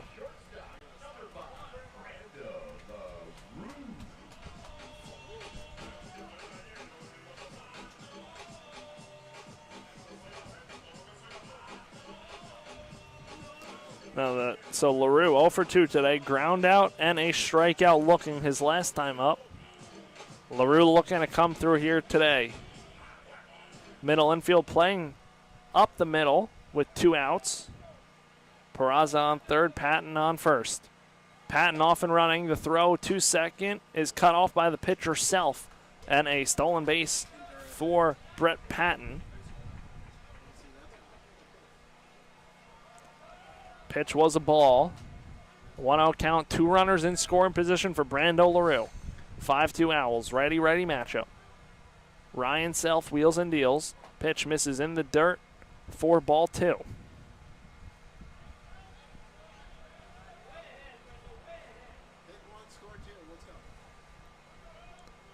Brando LaRue and the Owls looking to add some insurance in the middle innings. Here's the pitch from Self. Slider misses in the dirt, ball 3. TJ Gramesty on deck.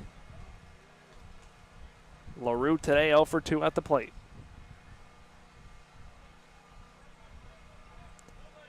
Shades starting to creep in from the right side of the field. Here's a 3-0. Slider finds his own. LaRue took a step towards first, heads back. The 3-1 count, that's a 3-0 strike.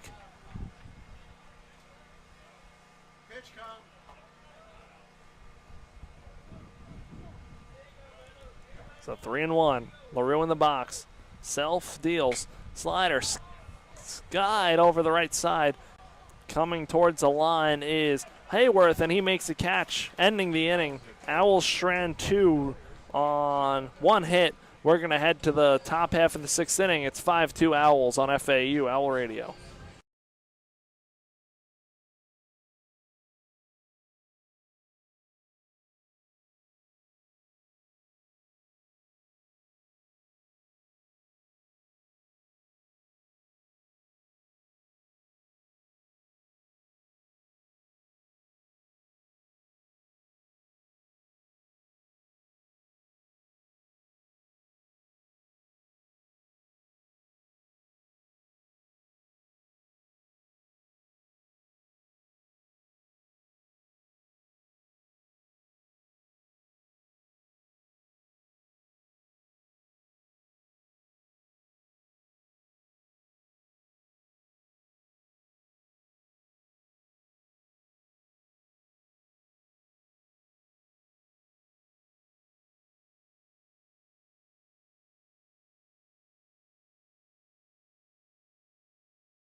Welcome back here at FAU Owl Radio. New pitcher into the ball game for the Owls is Kaiser Smith.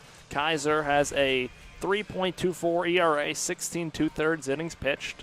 Has given up 6 earned runs, 11 walks, 13 strikeouts. So Kaiser going to look to stay in the zone today here against UTSA. It'll be 5-6-7. Josh Arquette, Caden Miller, and Christian Hallmark against the right-hander Smith. On today, our third guest of the day, Nick Wimberly. Nick, welcome.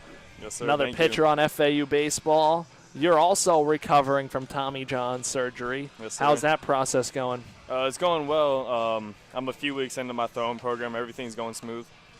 Good.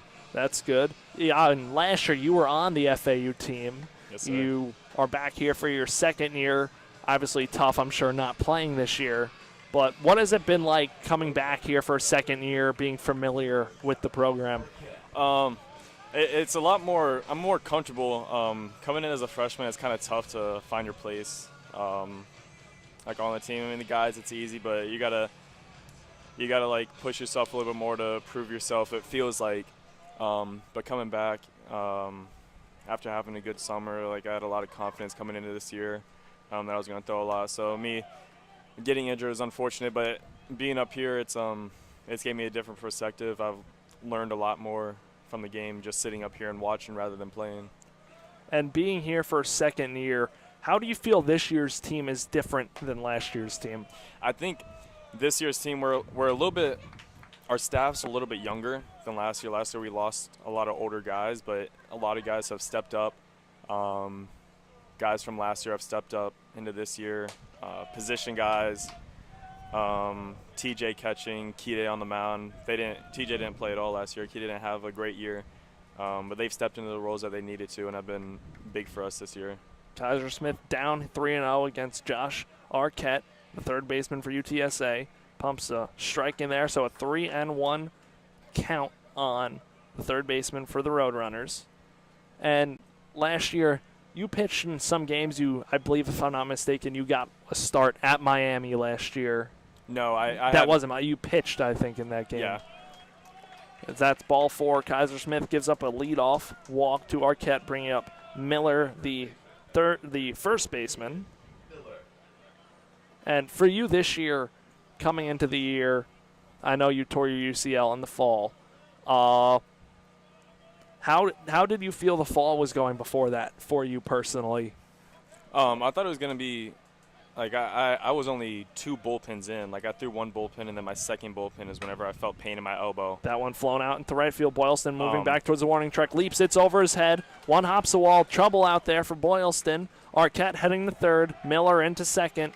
That's going to be a double, and it's second and third for UTSA. Nobody out in the 6th. So that brings up the center fielder, Christian Hallmark. First at-bat of the day for him in center field.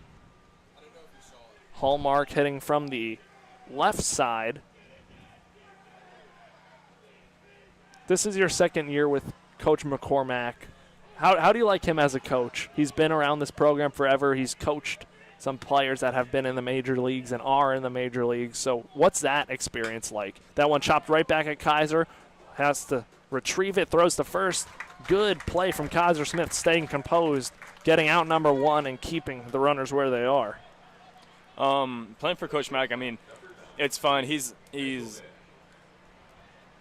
serious, and you wouldn't think that he'd have the sense of humor that he has. I mean, it's always a good time being around him. You know, he's a motivator. You know, that's my opinion, the best coach to be around is someone who's going to motivate you, and never really like he never gets onto us with baseball. It's always if you're doing something outside of baseball that you shouldn't be doing. Pitch at chop to LaRue at short. Owls will give up the run. Advancing to third. The throw from Ward is wild. Short hops Romano. A second run's going to come in. Throwing error on Pat Ward. It's now a 5-4 ball game with 2 outs in the 6th inning.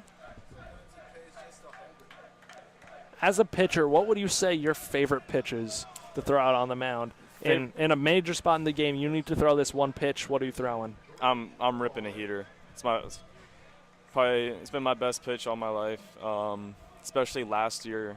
21 of my 22 strikeouts came on the fastball. Attack hitters with it, get ahead, and finish them off with it. It's probably easily my favorite pitch to throw. Jordan Ballin takes down low for ball 1. 5-4 Owls lead. 2 outs here in the 6th inning. Do you have a favorite from last year, your first year in college baseball? Do you have a favorite moment from that season individually for you out on the mound? Probably there wasn't a lot of, like, it was either I did good or I didn't do well. But I think my favorite moment was probably in the conference tournament against Rice. I got in a little jam in the first inning, and it was bases loaded with 1 out, and I got a ground ball back to me, and we turned a 1-2-3 double play to get out of the inning. We practiced that every single practice. It was kind of cool to get that in the game, especially in the conference tournament in a stage like that. Kaiser Smith misses down low, so a 3-1 count on Jordan Ballin, the 9-hole hitter in this UTSA lineup. Nick Wimbley here for this half inning with us. One of the FAU pitchers on the roster, sophomore. Smith wheels and deals his 3-1 pitch to Ballin. That one is in there for strike 2. Full count. Ballin was going to toss his bat, and both sides have had close calls where they started to head down to first. The last inning between FAU and UTSA. Here's the payoff pitch. That one lined out into left center field coming on, and the diving Peraza gets by him. Lipsy there to back up. Advancing to second is Ballin for UTSA, bringing it over to the top of the lineup.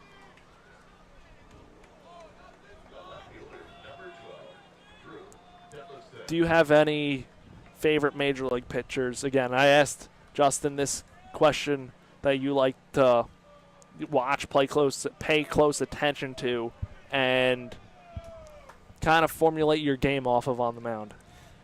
There's not really any pitchers that I try to model myself after, but some pitchers that I love watching are guys like Brian Wu, Paul Skeen. There's guys that go out there and handle their business every 5th day.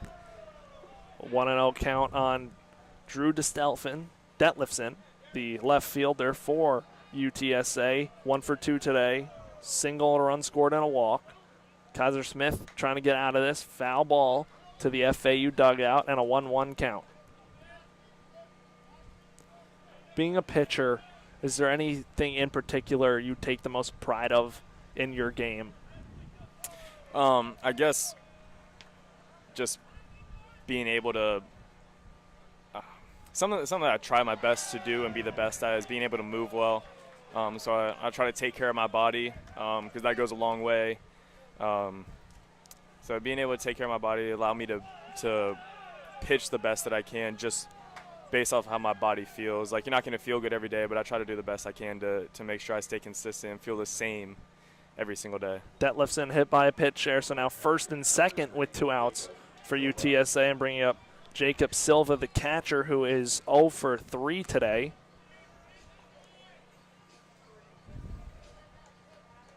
Silva hitting from the left side, the switch hitter, turning it around to left side for the first time today.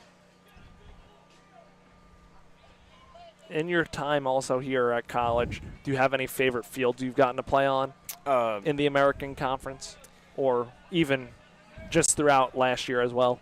The best field that I've been to was, my favorite field was probably Charlotte. I thought Charlotte's field was sick. They got all the trees in the background, and you kind of walk down into the stadium. I thought Charlotte was the best place that we went to last year. So it was beautiful. 1-0 count on Silva. Kaiser Smith trying to work out of a jam. Here's the pitch. That one misses outside, ball 2. 2-0 count. Owls lead by 1 here in the 6th. And Jacob Silva 0 for 3 at the dish. Working from the stretch is Smith. Here's the pitch. That one lined out into right center field. Boylston ranging over. That one's going to one-hop the wall. In to score is 1 run. Detlefson coming around third. He's going to score. It is a 6-5 UTSA lead in the 6th inning. And a 2-run double from Jacob Silva to clear the bases.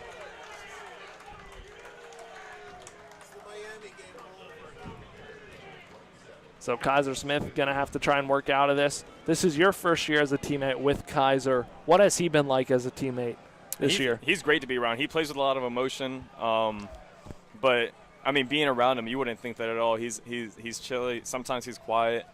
But he's fun to be. He's actually my locker partner. He's right next to me, so I talk to him a lot. We have a lot of inside jokes and all that, but – yeah, I mean, he's thrown really well this year. He's been big for us, eating up a lot of innings. Sometimes he'll go like 3 innings out of the bullpen, which has been huge for us. Is there anything you guys like to pick off of each other as both pitchers, like to help each other out with pitch grips, stuff like that to work on to both better both of yourselves? Yeah, we'll sit out there and BP every now and then, and we'll talk about because he's a lower slot guy like I am.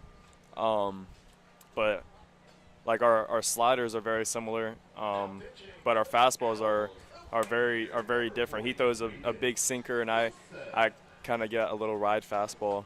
But you know, we'll kind of talk. I'll try to get something out of him about his sinker, but he likes to gatekeep it because it's his pitch. But I'll try my best to kind of get something to where I can make something move like his, because his is very good. Now Braden Gilson comes onto the mound in relief of Kaiser Smith. Give me a little breakdown on Braden. Obviously a low sidewinding pitcher. What is he like as a pitcher, and that you know of some of his go-to pitches? He attacks with the fastball. I think they brought up a stat that he's like in like the 99th percentile in like fastball. Like he doesn't go to off speed a lot, but I don't blame him because his fastball is very tough to hit. And you would think from someone throwing from his slot that he wouldn't throw a lot of strikes, something like that. But he has kept the ball in the zone. He's gotten some big outs for us. Whenever we need a ground ball, he comes in. He gets ground balls for us, gets double plays. He just does his job. Coming into here, he has a lot of confidence in himself, and he's carried that out on the mound. Gilson this year, 2.79 ERA, 10 strikeouts, 2 walks, and 9 2/3 innings pitched, and he'll be on to face Andrew Stuckey, the designated hitter, who is 0 for 3 today. Big spot in this game for the Owls, now trailing 6-5, a 4-run inning so far for UTSA, looking to hold it at 4. Runner at second is Jacob Silva for the Roadrunners. How has the rehab went for you with Tommy John? Has it gone better than expected, worse than expected? Much better, much faster than I thought. I kind of didn't know what I was getting into when I got the surgery, and like at first I was like, I don't know, my arm could barely move. No, I couldn't really feel a lot after the surgery. I dealt with a little bit of pain in the back of my elbow, but That one chopped to LaRue. He fields it on the backhand, throws to first. Ward has to block it up. That's going to be an infield single for Andrew Stuckey. Not much LaRue could do about it, but a good job by Ward keeping it in front. Silva advancing to third, and that'll bring up Lane Hallworth, the ninth hitter to come to the plate in this inning with runners on the corners and 2 gone. It'll be a righty-lefty matchup. Do you prefer to start or do you prefer to come in out of the pen? I started all summer and I thought it was really fun, but I throw much harder out of the bullpen. So I think coming out of the pen for a couple of innings, it's a lot easier to get strikeouts out of the bullpen as well. So obviously that's more fun. It is fun going deep into games, you know, seeing a bunch of zeros on the scoreboard, but coming out of the pen, it's just a little bit, you get a little bit of a different adrenaline rush. An 0-1 count on Hallworth, the right fielder for UTSA. Gilson winds and deals. That one misses outside for ball 1. What's the mentality like? Is there any switch you have to put on coming in as a relief pitcher in a short frame of work compared to a starter? It's more you got to be more dialed. You gotta come out of the pen and you got to be ready to get in the zone, get ahead early, because your leash is much shorter coming out of the bullpen. Right, whenever you're starting games, you get a little bit more leeway. You can kind of work out of some jams, but if you're coming out of the pen, you got to be ready to go, or else the next guy's going to. The 1-2 is chopped to Martinez off of his body, fields it again, gathers, and gets Hallworth out at first for the third out of the inning. UTSA scores 4 runs in the inning, taking a 6-5 lead. We head to the bottom half of the 6th inning. Roadrunners lead 6-5. Thank you for joining us, Nick, Yes, and sir. best of luck in the Thank rehab you. and moving forward. Thank you.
Welcome back to FAU Owl Radio. Bottom half of the sixth inning, UTSA now leads this one 6-5. It'll be 8-9-1. TJ Gramesty, Marshall Lipsy, and Kyle Boylston in the sixth for the Owls, now trailing by 1. They trailed earlier in this game 2-0 and quickly erased that deficit. The play at the end of this last half inning from Martinez to Ward at first was challenged by UTSA, but they lost the challenge. Get challenges here at conference play.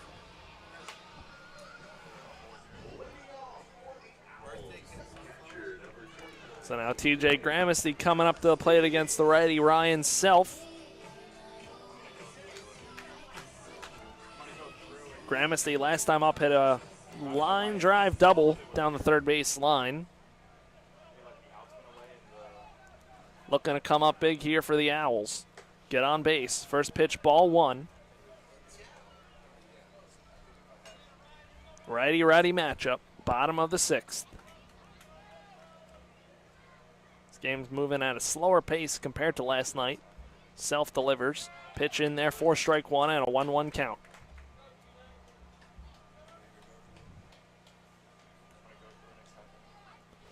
Self working from the stretch, the freshman for UTSA. Here's the pitch. That one hit fair down the third base line. Same exact spot from TJ as last at bat. He'll speed into second with his second consecutive double. Leadoff runner on for FAU, trailing by 1 here in the sixth.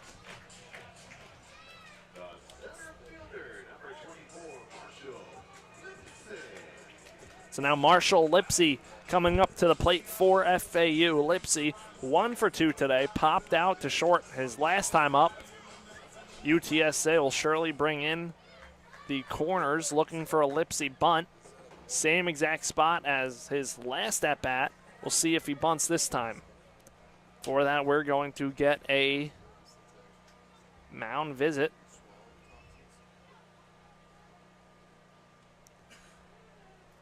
So Lipsy will head towards the dugout. TJ Gramesty on second for FAU after the leadoff double.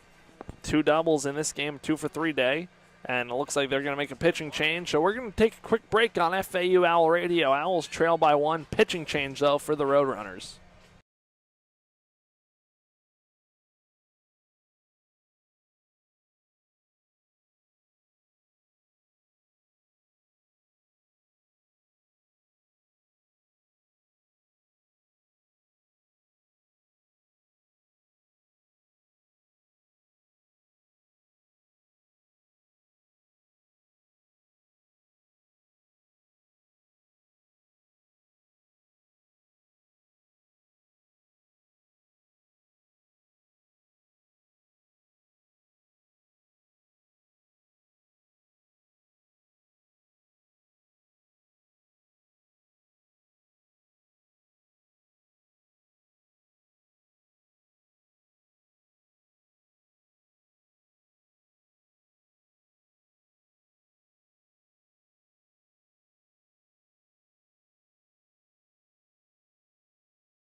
Welcome back to FAU Owl Radio. New pitcher into the game for the Roadrunners is left-hander Christopher Gutierrez.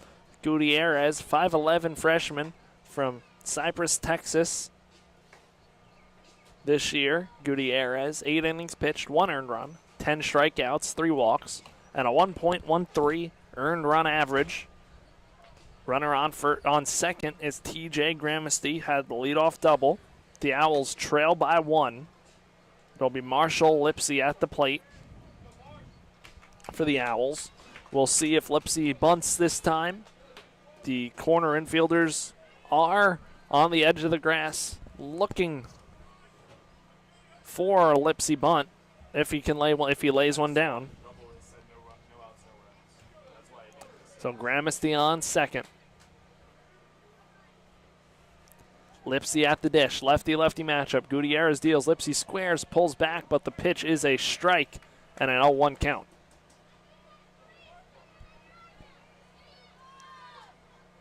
Lipsy looking to cash in. Gramesty stands at second as a tying run here in the 6th.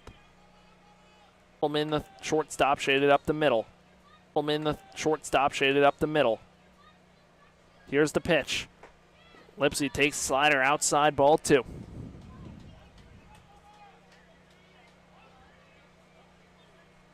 Now a 2-2 count. Locked in a battle, trying to knock this game up. Owls trailing by 1. Here's the pitch from Gutierrez. Lipsy chases at a slider outside for strike 3. He's down for the first out of the inning, and Gramesty staying put at third.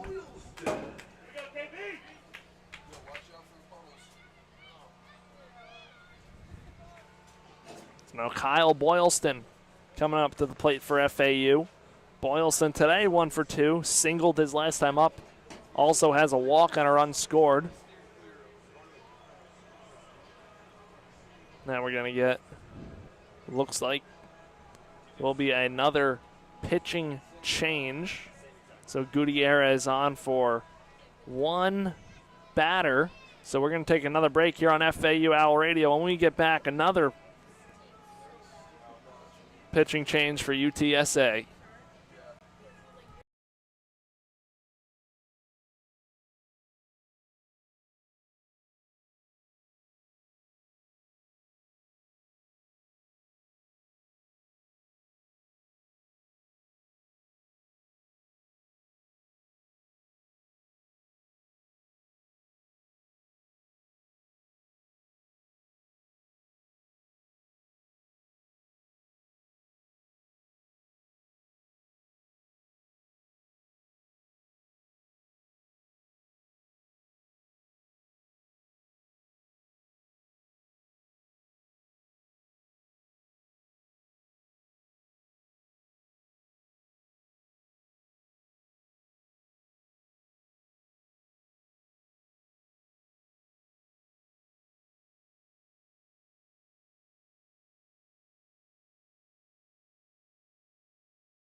Welcome back here to FAU Owl Radio. New pitcher into the game for the Roadrunners is 6'3" senior right-hander Mike DiBattista, transfer from Dodge City Junior College. This year, DiBattista has a 5.71 ERA, 17 1/3 innings pitched, 11 earned runs, 11 walks. So, got to watch out for these hitters for FAU to stay composed and work their walks. TJ Gramesty on third with 1 out. It'll be Kyle Boylston and then Nick Romano against the right-hander DiBattista.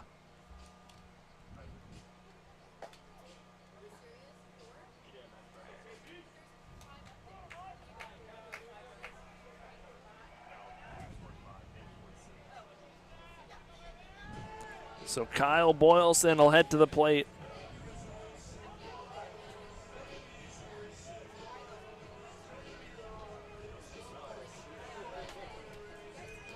Boylston in the righty-righty matchup. 1-4-2 today. Singled his last time up. Boylston at the dish. Here's the pitch from DeBattista. Breaking ball misses outside. Ball 1. Looking to come through for the Owls. Kyle Boylston has an RBI today. Infield defense playing him straight up, looking like they're willing to give up the run. Here's the pitch. That one chopped to the shortstop. Eshelman, he'll field it, bobble it. Gramesty comes in to score. Boylston puts the ball in play, reaches first, ties this game up at 6-6. Take it any way you can get it.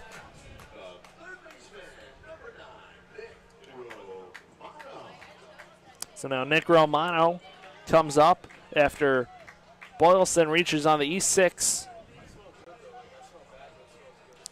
And now Romano grounded into a double play last time up, has a run scored on a walk. The walk came his first at-bat of the day. Here's the pitch from DeBattista. That one's in there for strike 1.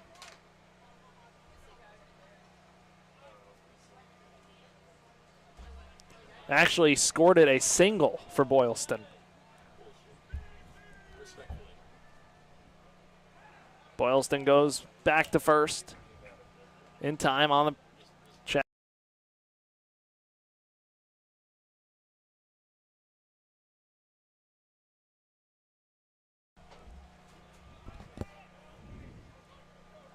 Oh, 1 count. Romano at the plate from the left side.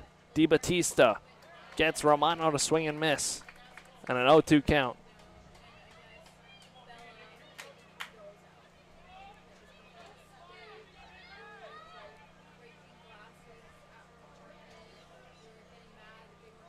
Oh, and 2, 1 out. Romano at the dish from the left side. Boylston on first. Here's the pitch. And Romano able to lay off the breaking ball. A 1-2 count.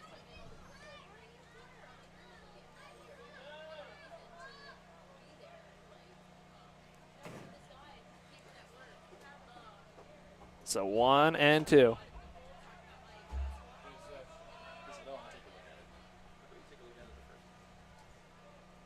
Here's the pitch. That one lined right at the second baseman. Ball in and doubles off. Boylston got too far off. The Owls tie up this game at 6-6. And we're going to head to the top of the 7th here, all knotted up on FAU Owl Radio.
Welcome back to FAU Owl Radio. Braden Gilson on in a tie game, 6-6, top 7.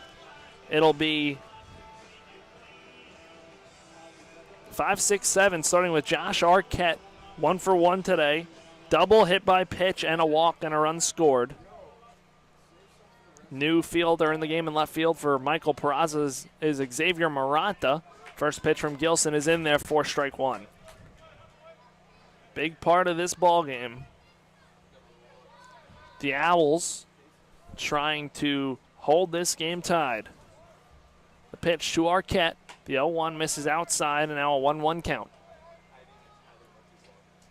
So Maranta in on left field in place of Peraza, leaving because of the hit by pitch on the elbow. Righty-righty matchup here. Here's the pitch from Gilson. Pitch misses down and outside. Ball 2.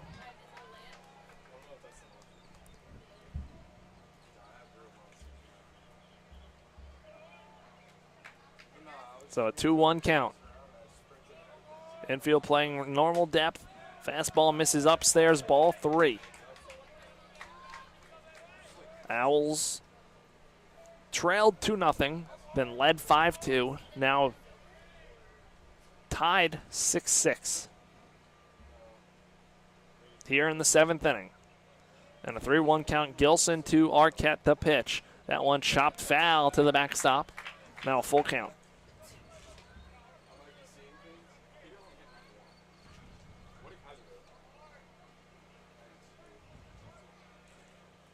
So 3-2. Gilson set from the stretch. The low sidewinder wheels and deals. That one misses outside for ball 4. Leadoff walk here in the 7th for UTSA.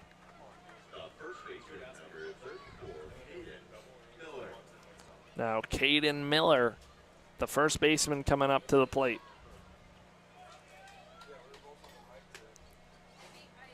The Owls will go double play depth up the middle. Romano will play on the grass at third. Ward will hold on. Arquette at first. Lefty Miller takes outside for ball 1.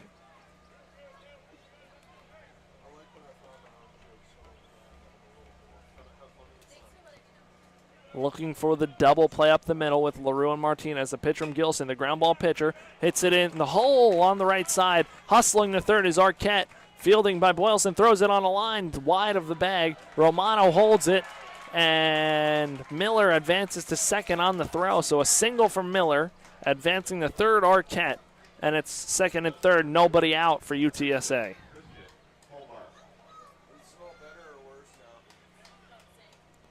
And Coach McCormack going to head out to the mound and make a pitching change here. So we're going to take a quick break on FAU Owl Radio. Owls in a jam here in the 7th, tied 6-6.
Welcome back to FAU Owl Radio. New pitcher into the game, Brian Bully, 11 1/3 innings pitched this season. 3 saves, 8 earned runs, 7 walks, 15 strikeouts, 6.35 ERA. And in some hot water here right off the bat with runners on second and third, both Gilson's responsibility. And Christian Hallmark at the plate, the center fielder for UTSA. See how the FAU defense plays it. Looks like LaRue Martinez will be playing back.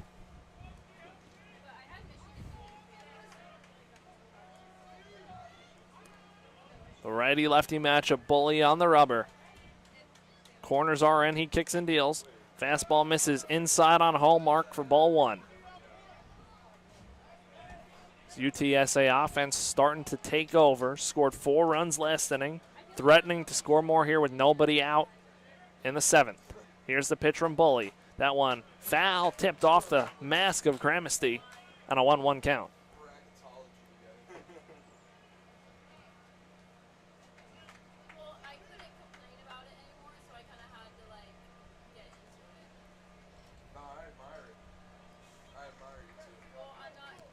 So 1-1. Bully kicks and deals. Pitch bounces up there. Good stop by Gramesty, but a 2-1 count.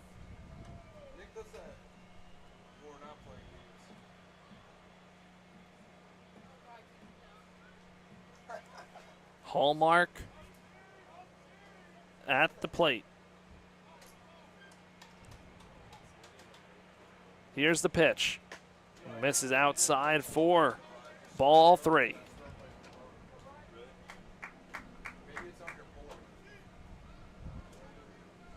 So a 3-1 count. Don't want to load the bases, but it would help the infield out.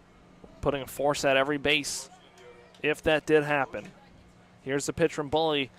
Misses outside, ball 4. That loads the bases for the Roadrunners. And Bully in some hot water. Middle infield will shift over for the double play.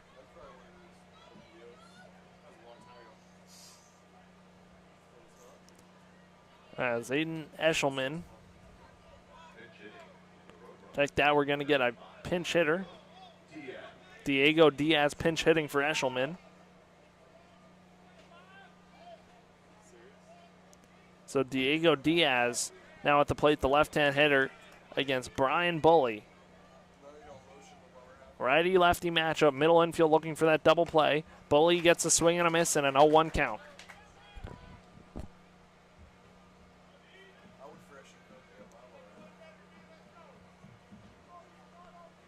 Oh and 1. Nobody out. Bases loaded for the Roadrunners in the 7th. Tie ball game. Here's the pitch from Bully. Swing and a miss, strike 2.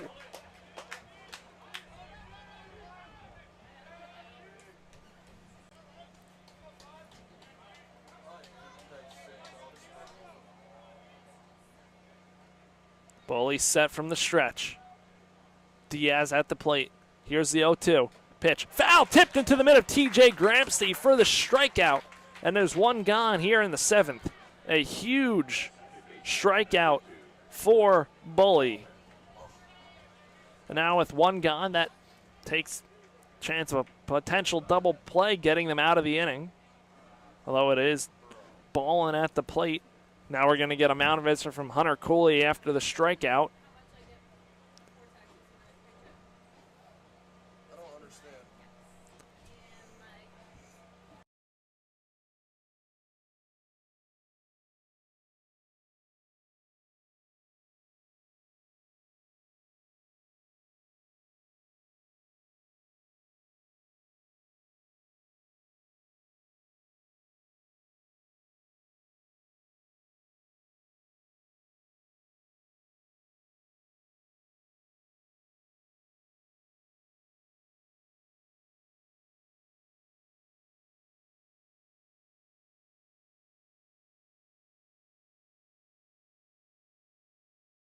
All right, so the mound visit wrapped up. Hunter Cooley done talking to his veteran right-hander, Brian Bully. Ballin at the plate. Jordan Ballin, 1 for 3 today. double a run scored in the 6th. Bases loaded, 1 out. Bully set for the righty-lefty matchup. Here's the pitch. That one misses down low and a 1-out count.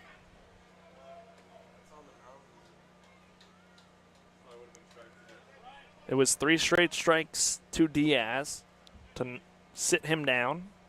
Now first pitch ball after the mound visit. Bully wheels and deals the 1-0. That one, slow chopper. Ward fields it on 2 hops, throws home, gets the out. Gramasty on home plate, 2 gone now. Going to first on the fielder's choice is Ballin.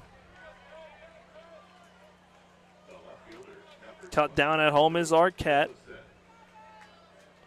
Advancing to third is Miller, and advancing to second is Hallmark.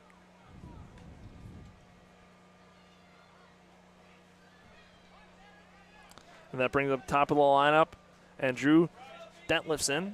Detlefson, the big man in this lineup for UTSA, batting leadoff today. Bully on the rubber, bases loaded, ready matchup. The first pitch misses down low for ball 1. Detlefson at the plate, righty. Bully trying to work magic. Keep this game tied. Here's the pitch. That one's in the zone for strike 1, a 1-1 count.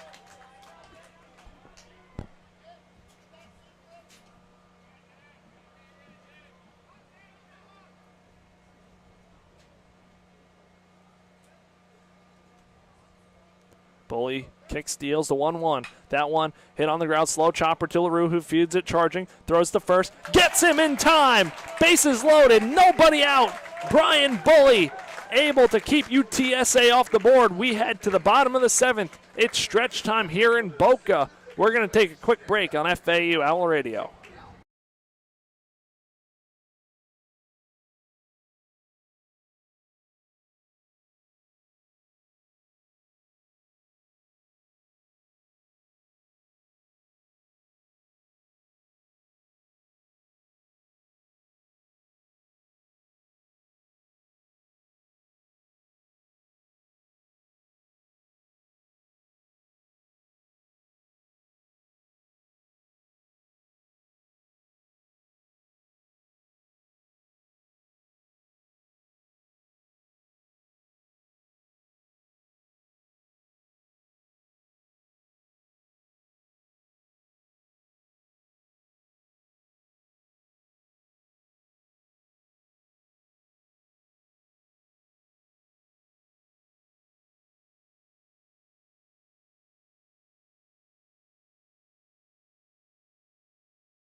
Welcome back here to FAU Owl Radio. It is the bottom half of the 7th inning. Xavier Maranta getting his first at-bat here on in the spot of Michael Peraza, leaving the game after getting hit by a pitch.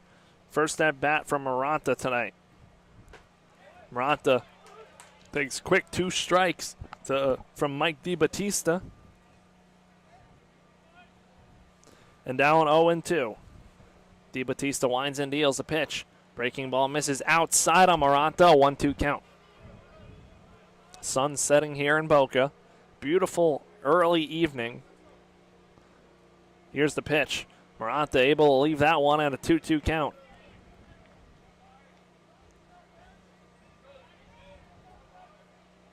Six ball game, bottom of the 7th. Here's the pitch. Maranta chops that one to the second baseman. Arquette moving over from third. Throws to first, retires Maranta, so he's 0 for 1 today.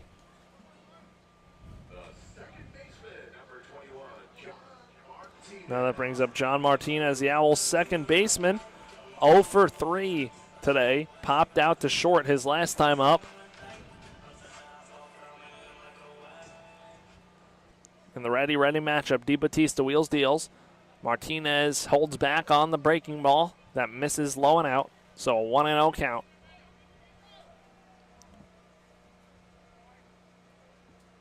Pitch. That one popped foul out of play over the bleachers on the right side. 1-1 count.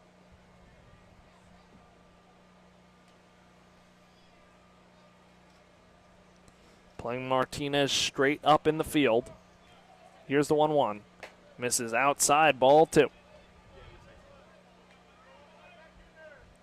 The Owls were able to work out of a bases loaded, nobody out jam in the top half of the 7th, trying to gain that momentum back on their side. Martinez skies that one out into center field. Hallmark hustling in. He gets under it, makes the catch for the second out of the 7th inning.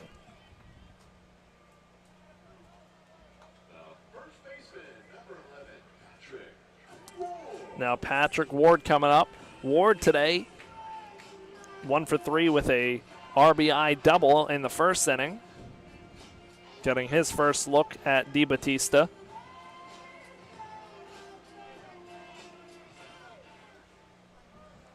And DeBattista deals. Pitch misses low and outside. Ball 1.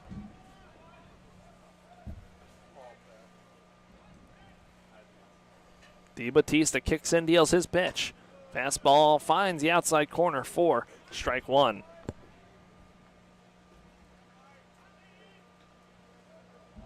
DeBattista working from the windup. He kicks and deals the 1-1 award. That one misses outside, ball 2.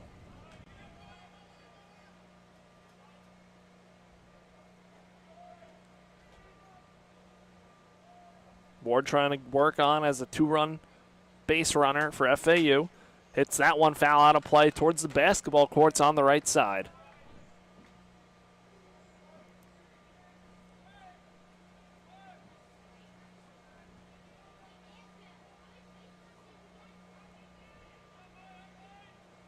Two balls, 2 strikes. The pitch from DeBattista to Ward. Upstairs, ball 3.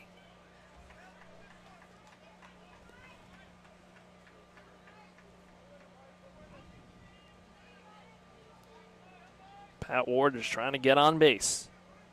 DeBattista's payoff pitch. Breaking ball hit up the middle. Fielded on a hop by the second baseman Arquette over to first for the third out of the 7th inning. We head to the 8th inning in a 6-6 ball game on FAU Owl Radio.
We are back here on FAU Owl Radio for the top half of the 8th inning. 2-3-4 in the UTSA lineup, starting with Jacob Silva, who is 1 for 4 today. Silva had a double his last time up that gave UTSA their lead at the time to make it 6-5, but now 6-6 ball game. Bully on for his second inning of work. He deals to left-hand hitting Silva, who chops it foul to the UTSA dugout.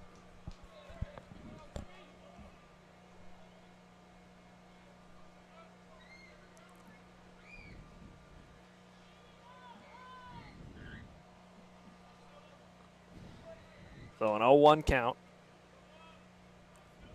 Sun still bathing left field. Right field spotted. Shade. Bully's 0-1 pitch. Misses down low for ball one.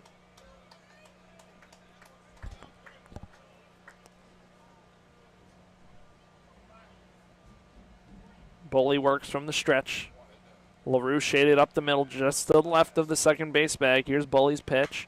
That one hit foul and looks like it's going to not make the stands. Romano able to get to that one in front of the UTSA dugout for the first out of the 8th inning.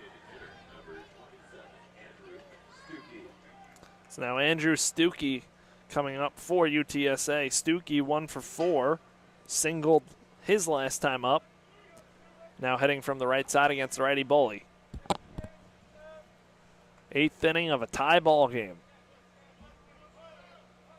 Bully sets.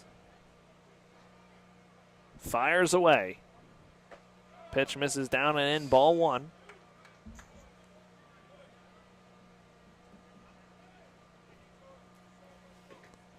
FAU trying to even up this series. Here's the 1-0. Changeup misses low and in again. 2-0 count.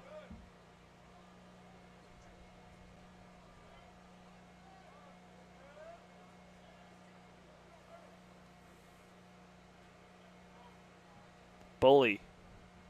Down here, 2 balls, no strikes. The pitch. Swing and a miss, strike 1. Pulls the string on Stuckey.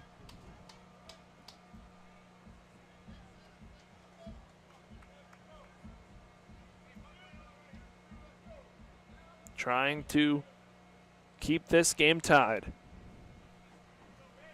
Here's the 2-1. Up the ladder, ball 3. Stuckey doesn't chase.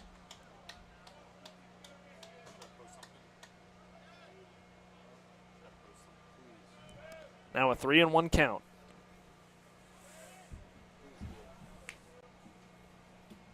Here's the pitch.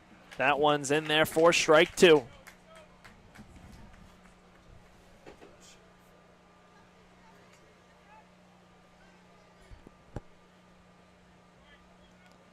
So a 3-2 count. Bully deals the pitch. Misses upstairs, clips Stuckey on the way by, so a hit by pitch. And that's a 1-out base runner for UTSA.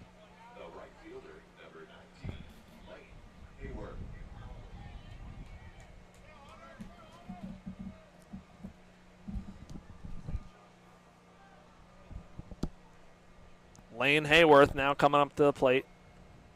Don't know what the discussion is here.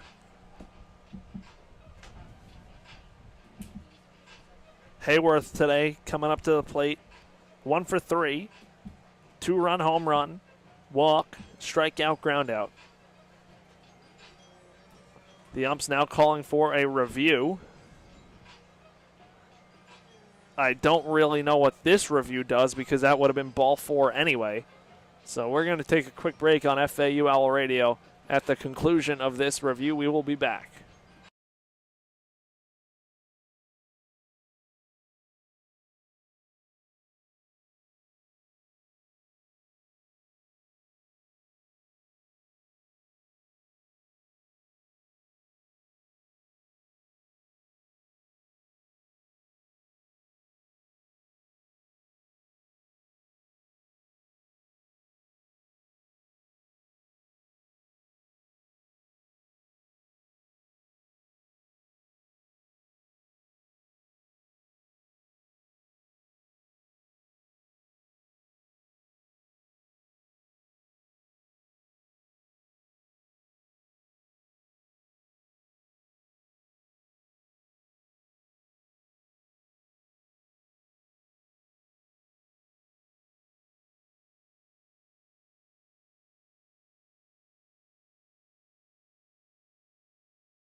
So we are back, and after the review, Stuckey was hit by the pitch. It was confirmed.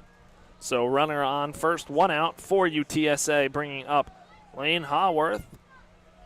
Has the home run in this game. Bully trying to keep him in the park now, 6-6, top 8. The review was to see if that clipped the bat on the way by, which it did not. So Bully pumps strike 1 in there on Hayworth. Runner on first, Stuckey. 1 stolen base this season. Owls looking for the double play up the middle with 1 out. The righty-lefty matchup. Bully deals after a long pause. That one's fouled back to the screen. Now ahead here, 0-2.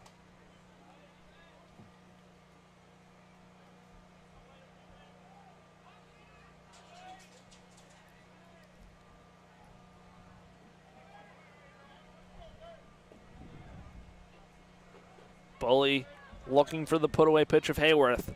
Here it is. That one fouled off onto the berm on the left side. Hayworth stays alive.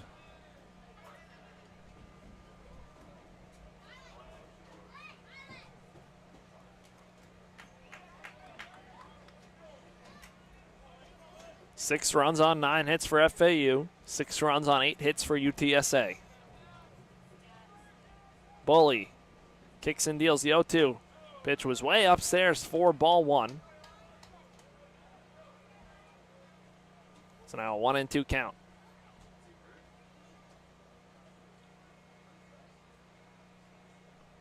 Now it looks like Bully shaken up on the pitch.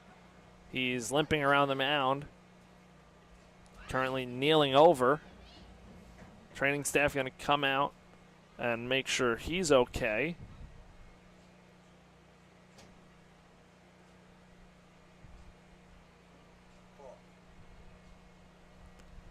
Hopefully Bully's okay. We're going to stay right here for a moment.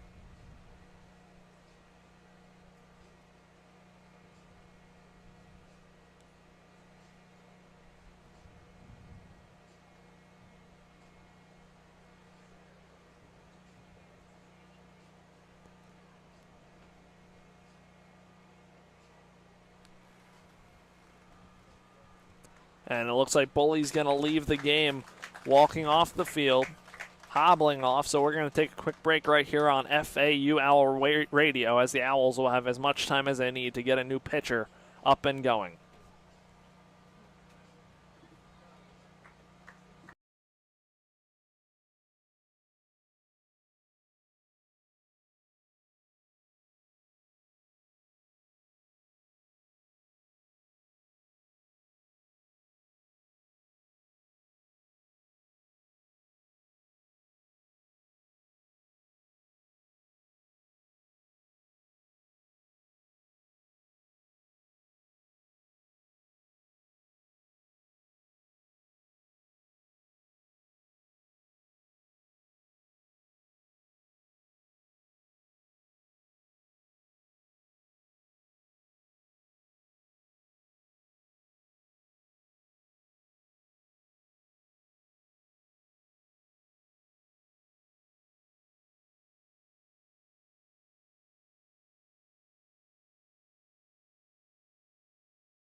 Welcome back here on FAU Owl Radio. Pitcher coming into the game is Brody Juntanen, number 25 for the Owls. The freshman has a 13.50 ERA in 6 2/3 innings pitched. The right-hander had a lot of time to warm up because Brian Bully leaving with the injury gives him as much time as he needs. So Juntanen out on the rubber for FAU. Runner on first and a 1-2 count is Andrew Stuckey. Lane Hayworth at the plate, down 1-2 in the count, so he'll be facing Juntanen. That's going to be a tough one.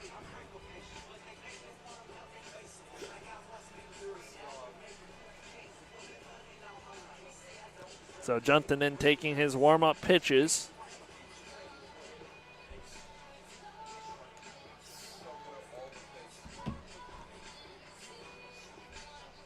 As it's a big spot for the freshman. Looks like the warm-up pitches are about to be done. We are now 3 hours into this ball game. And with one out in the 8th inning, key spot for the Owls. So Juntanen inherits the batter that Bully was facing. If I have any updates, I will give them to you for injury on Bully leaving the game. Hopefully he's okay. A 1-2 count with one out, runner on first. Juntanen wheels and deals the pitch. That one served out to shallow right field. Coming on is Kyle Boylston to make the catch for the out. Now there are two gone in the inning. One pitch, one out for Juntanen, keeping Stuckey at first.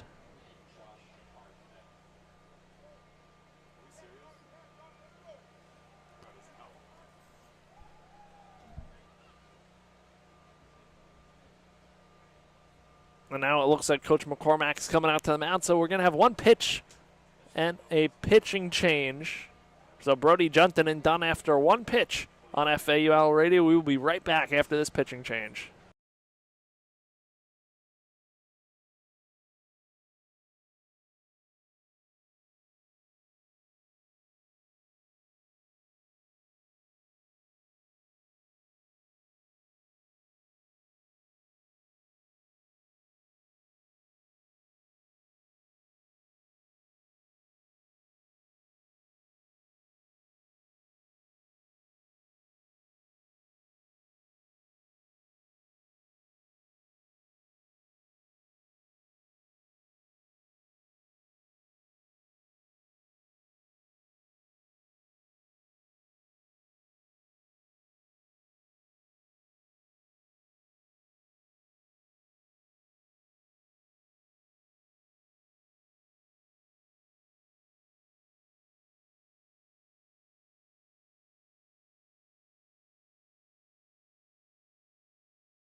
Welcome back to FAU Owl Radio. New pitcher into the game after Brody Juntanen's one pitch is Carson Kimball. Carson, 7 1/3 innings pitched, 11.05 ERA, 5 strikeouts, 8 walks, He'll be facing Josh Arquette for UTSA with a runner on first and 2 outs in the 8th inning. Righty-righty matchup. Kimball wheels and deals. Pitch chopped to Romano at third. He fields it coming in. Throws to first and gets the out. 1 pitch, 1 out for Kimball, and he gets out of the 8th inning. We head to the bottom of the 8th. FAU looking to break a tie ball game 6-6 when we get back on FAU Owl Radio.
Welcome back to FAU Owl Radio. Bottom half of the 8th inning. It'll be 6, 7, 8. Brett Patton, Brando LaRue, and TJ Gramercy. The Owls looking to break a tie ball game. Mike DeBattista still out there for the Roadrunners. Patton today, 2 for 3. Digs in from the left side against the right-hander DeBattista. The pitch. First pitch swinging, fouls it off to the FAU dugout.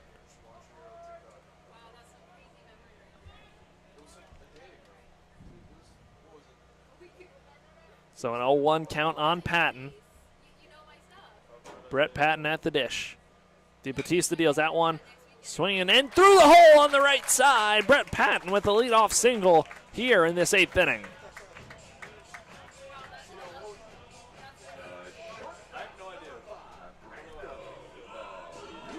So now Brando LaRue coming up for the Owls. LaRue today 0 for 3, looking to break through in a big way for the Owls. UTSA will look for the double play up the middle.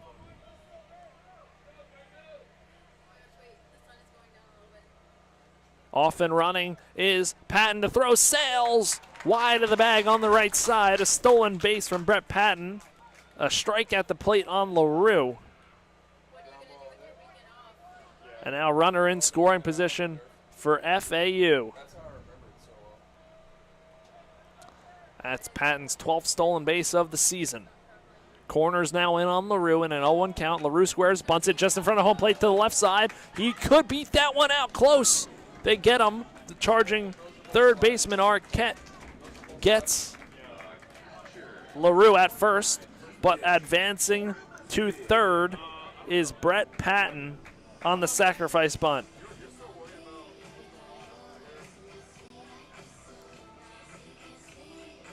So a big play there from Brando LaRue. Gramercy will be coming up with 1 out here in the 8th.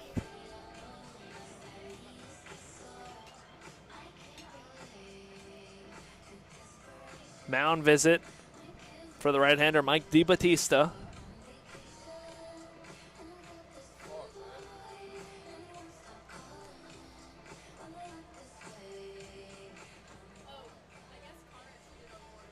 Doesn't look like a pitching change, just a mound visit, quick one.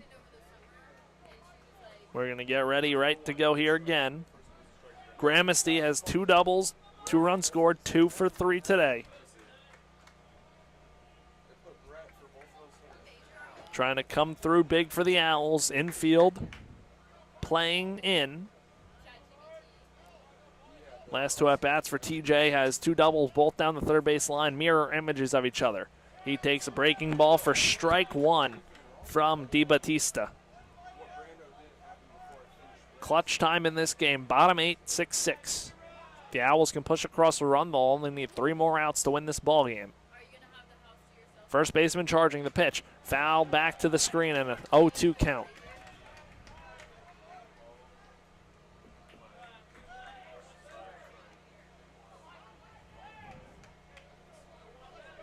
So 0-2. Gramasty has to battle, get a ball in play if he can. The pitch from DiBattista. Breaking ball way outside, kicks off the catcher's glove, hustling home. It dives in, safe is Brett Patton on the wild pitch, giving the Owls a 7-6 lead here in the 8th. Wow.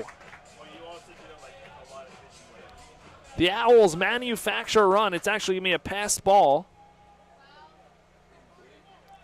And now Gramasty in a 1-2 count. He'll resume his at-bat with an Owls lead and a costly mistake from UTSA. So Gramasty at the plate. Wheels and deals pitch way outside for ball 2.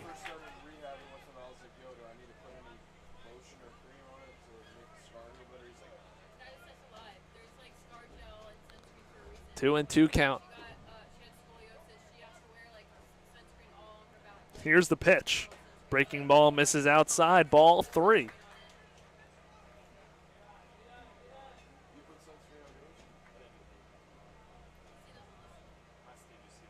Three, 2, 1 out. Gramasty takes out fastball on the outside half, called strike 3. He's down looking.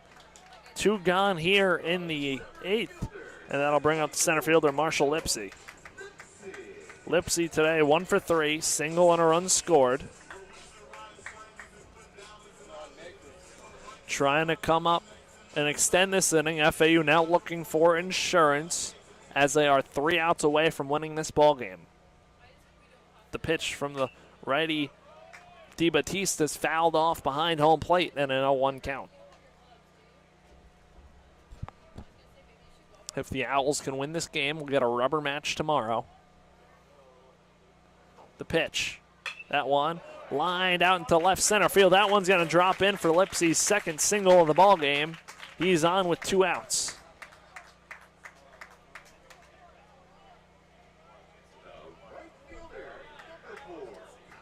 Now that brings up Kyle Boylston. Boylston today 1 for 3. Single, walk, run scored. With 2 outs here in the 8th. Lipsy will lead off of first. The righty DiBattista on the rubber. Timeout called. Coach McCormack heading out to talk to Kyle Boylston. They'll all gather out in front of the FAU on deck circle. Could be buying pitcher more time in the bullpen, getting loose. Boylston will head back to the plate.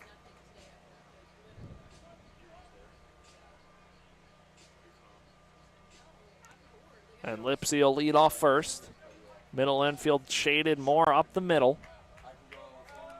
Boylston digs back in, righty-righty matchup. Trying to come through here. The pitch from DiBattista. Fastball misses outside, ball 1.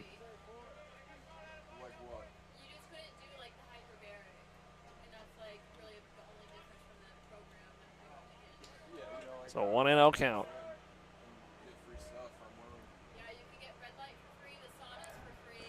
Checking on Lipsy at first. He dives back in safely.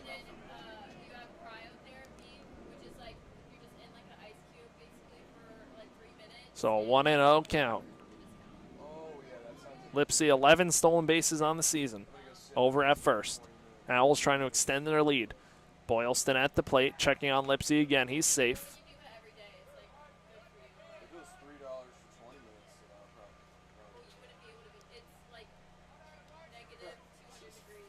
So 1-0 count. DeBattista deals his pitch. One misses inside. Now a 2-0 count on Boylston. The two-sport athlete here at FAU, football and baseball. Owls wearing the home reds with white pants today, looking for a win on Saturday to even up this series. They check on Lipsy again, but he's safe. FAU, 7 runs, 10 hits, 1 error. UTSA, 6 runs, 8 hits, 1 error. Just looking to come through. Here's the pitch from DeBattista. Upstairs, ball 2. Ball 3, excuse me.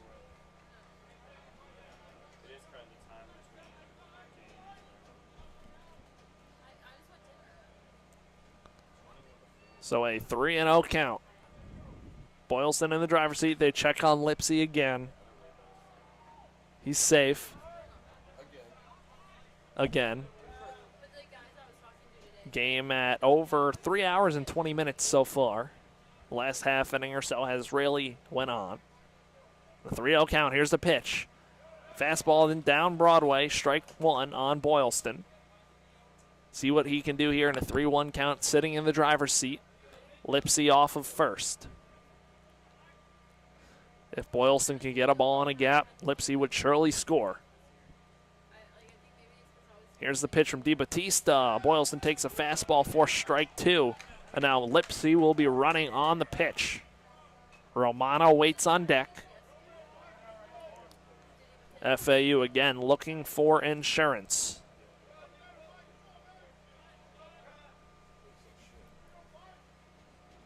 The payoff pitch is on the way. Boylston hits that one foul towards the UTSA dugout. A slow dribbler.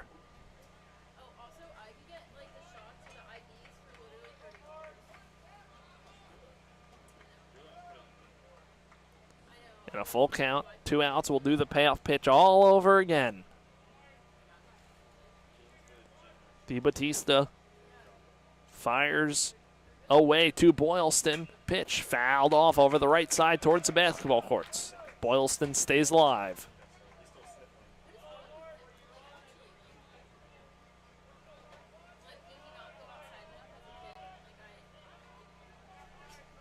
The Owls, again, looking for their first win in conference play. DeBattista wheels and deals. Boylston lines that one out to right field. That one's going to two-hop the right fielder. Lipsy heading to third. He's going to get held up there. And a single for Kyle Boylston, his second of the ball game. Owls have him on the corners with 2 gone. Now a really big spot as FAU's going to look to extend this lead with this UTSA offense. Definitely want to make sure you can do.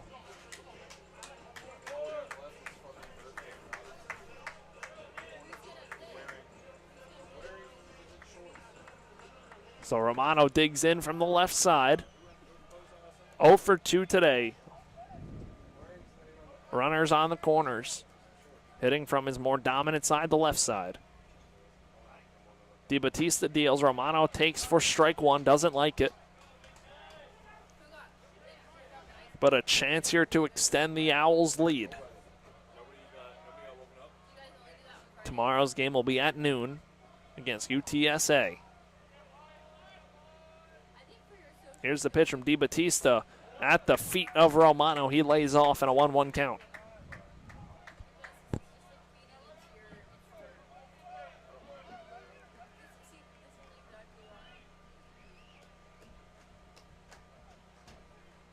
So 1-1. DeBattista kicks and deals. That one swing and a miss on the fastball for strike 2.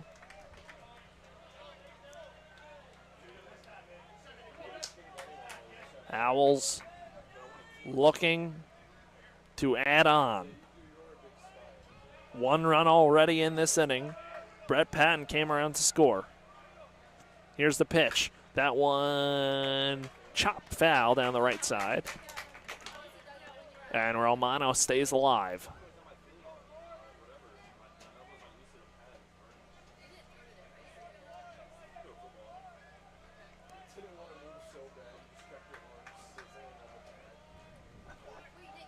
Second baseman Diego Diaz playing on the outfield grass. Boylston running to second. And he takes second on indifference. Romano lays off. And it is a 2-2 count.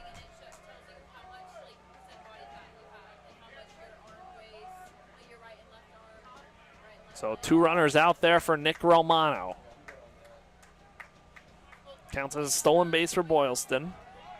Lipsy on third, Boylston on second. Here's the pitch. Romano skies that one out into left field. Can of corn for Detlefs in. He's under it, makes a catch. We're going to head to the top half of the 9th inning. FAU grabs a 7-6 lead. They need 3 more outs to even up this series on FAU Owl Radio.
Welcome back to FAU Owl Radio. Carson Kimball looking to lock this one down for the Owls. Got 1 pitch, 1 out in the 8th. He'll be facing 6, 7, 8, starting with Caden Miller for UTSA, batting from the left side. The Owls are 3 outs away. Trying to just lock this game down. Righty-lefty matchup. Carson Kimball. Wheels and deals. Pitch. First pitch swing fouled off to the parking lot over the left side, and an 0-1 count. Owls looking to make a rubber match tomorrow with a win here tonight. Kimball set from the stretch. Kicks, fires. Pitch. Breaking ball bounces up there and a 1-1 count.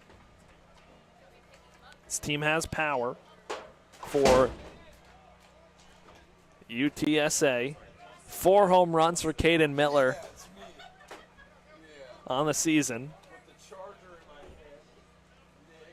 Today, Miller 2 for 3. Here's the pitch from Kimball. That one misses down low and a 2-1 count.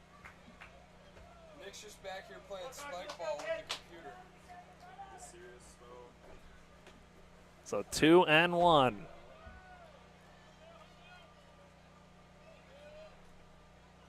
Kimball's pitch. Finds the bottom with his own. Good pitch from Carson Kimball. Now a 2-2 count.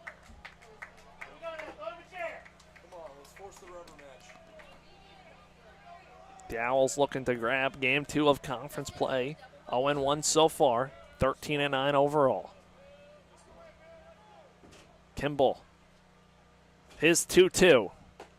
Fastball in there for strike 3. 1 gone in the 9th. Now that brings up Christian Hallmark, the center fielder. Hallmark 0 for 1 with a walk, his last time up. Brando LaRue playing up the middle to the left of second. Nick Romano will bring it to the edge of the grass, wide off at third. Now trickle into the grass. Pat Ward playing even with first. John Martinez playing back at second. First pitch swing fouled off into the parking lot, and an 0-1 count on Hallmark.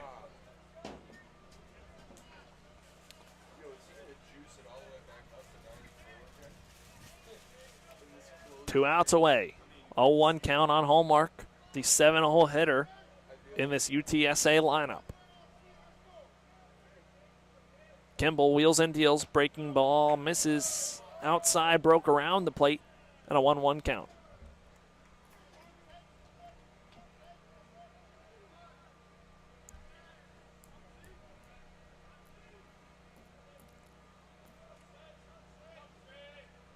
A 1-1 count. Righty-lefty matchup. The pitch. Fastball pounds the zone for strike two. Caught the inside corner and a 1-2 count. Carson Kimball looking to get it done for FAU. Comes set from the stretch. Fires away the 1-2. That one popped up on the infield. Brando LaRue calling for it at short. Makes the catch, and two gone here in the ninth.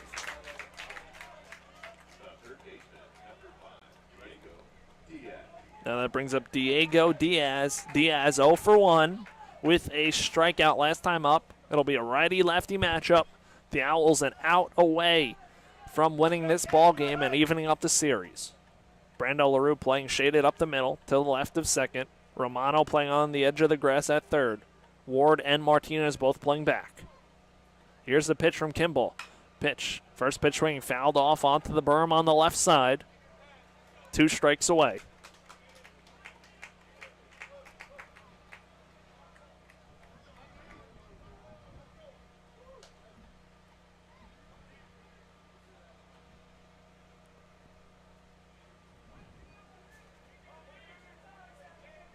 An 0-1 count. Kimball just looking to lock this one down. Does not have a save yet this season. Here's the 0-1. Fastball paints the corner for strike two. And now a strike away for the Owls. And Carson Kimball pitch away from tying up this series.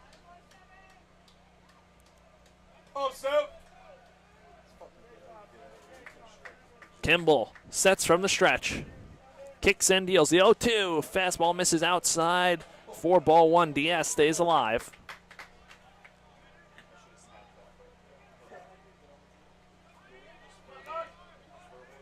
Still a pitch away. Kimball. Wheels and deals his 1-2. Slider, swing and a miss, strike three. Carson Kimball locks this one down for the Owls. They win it 7-6 in a thrilling game and improving to 14-9 on the season. 1-1 in conference play. There will be a rubber match tomorrow between the Roadrunners and the Owls. The player of the game today for FAU is none other than Brett Patton. 3 for 4 today. 3 hits, 2 RBIs. The winning run scored in 4 at-bats. Also got to give our flowers to Kide Atatui today. Atatui, 9 strikeouts and 5 innings pitched. Only 2 earned runs allowed. And for FAU, they get the job done today, winning this one. And that'll do it here. FAU Owl Radio will be back tomorrow for the rubber match between the Roadrunners and the Owls. We will see you tomorrow afternoon right here from FAU Baseball.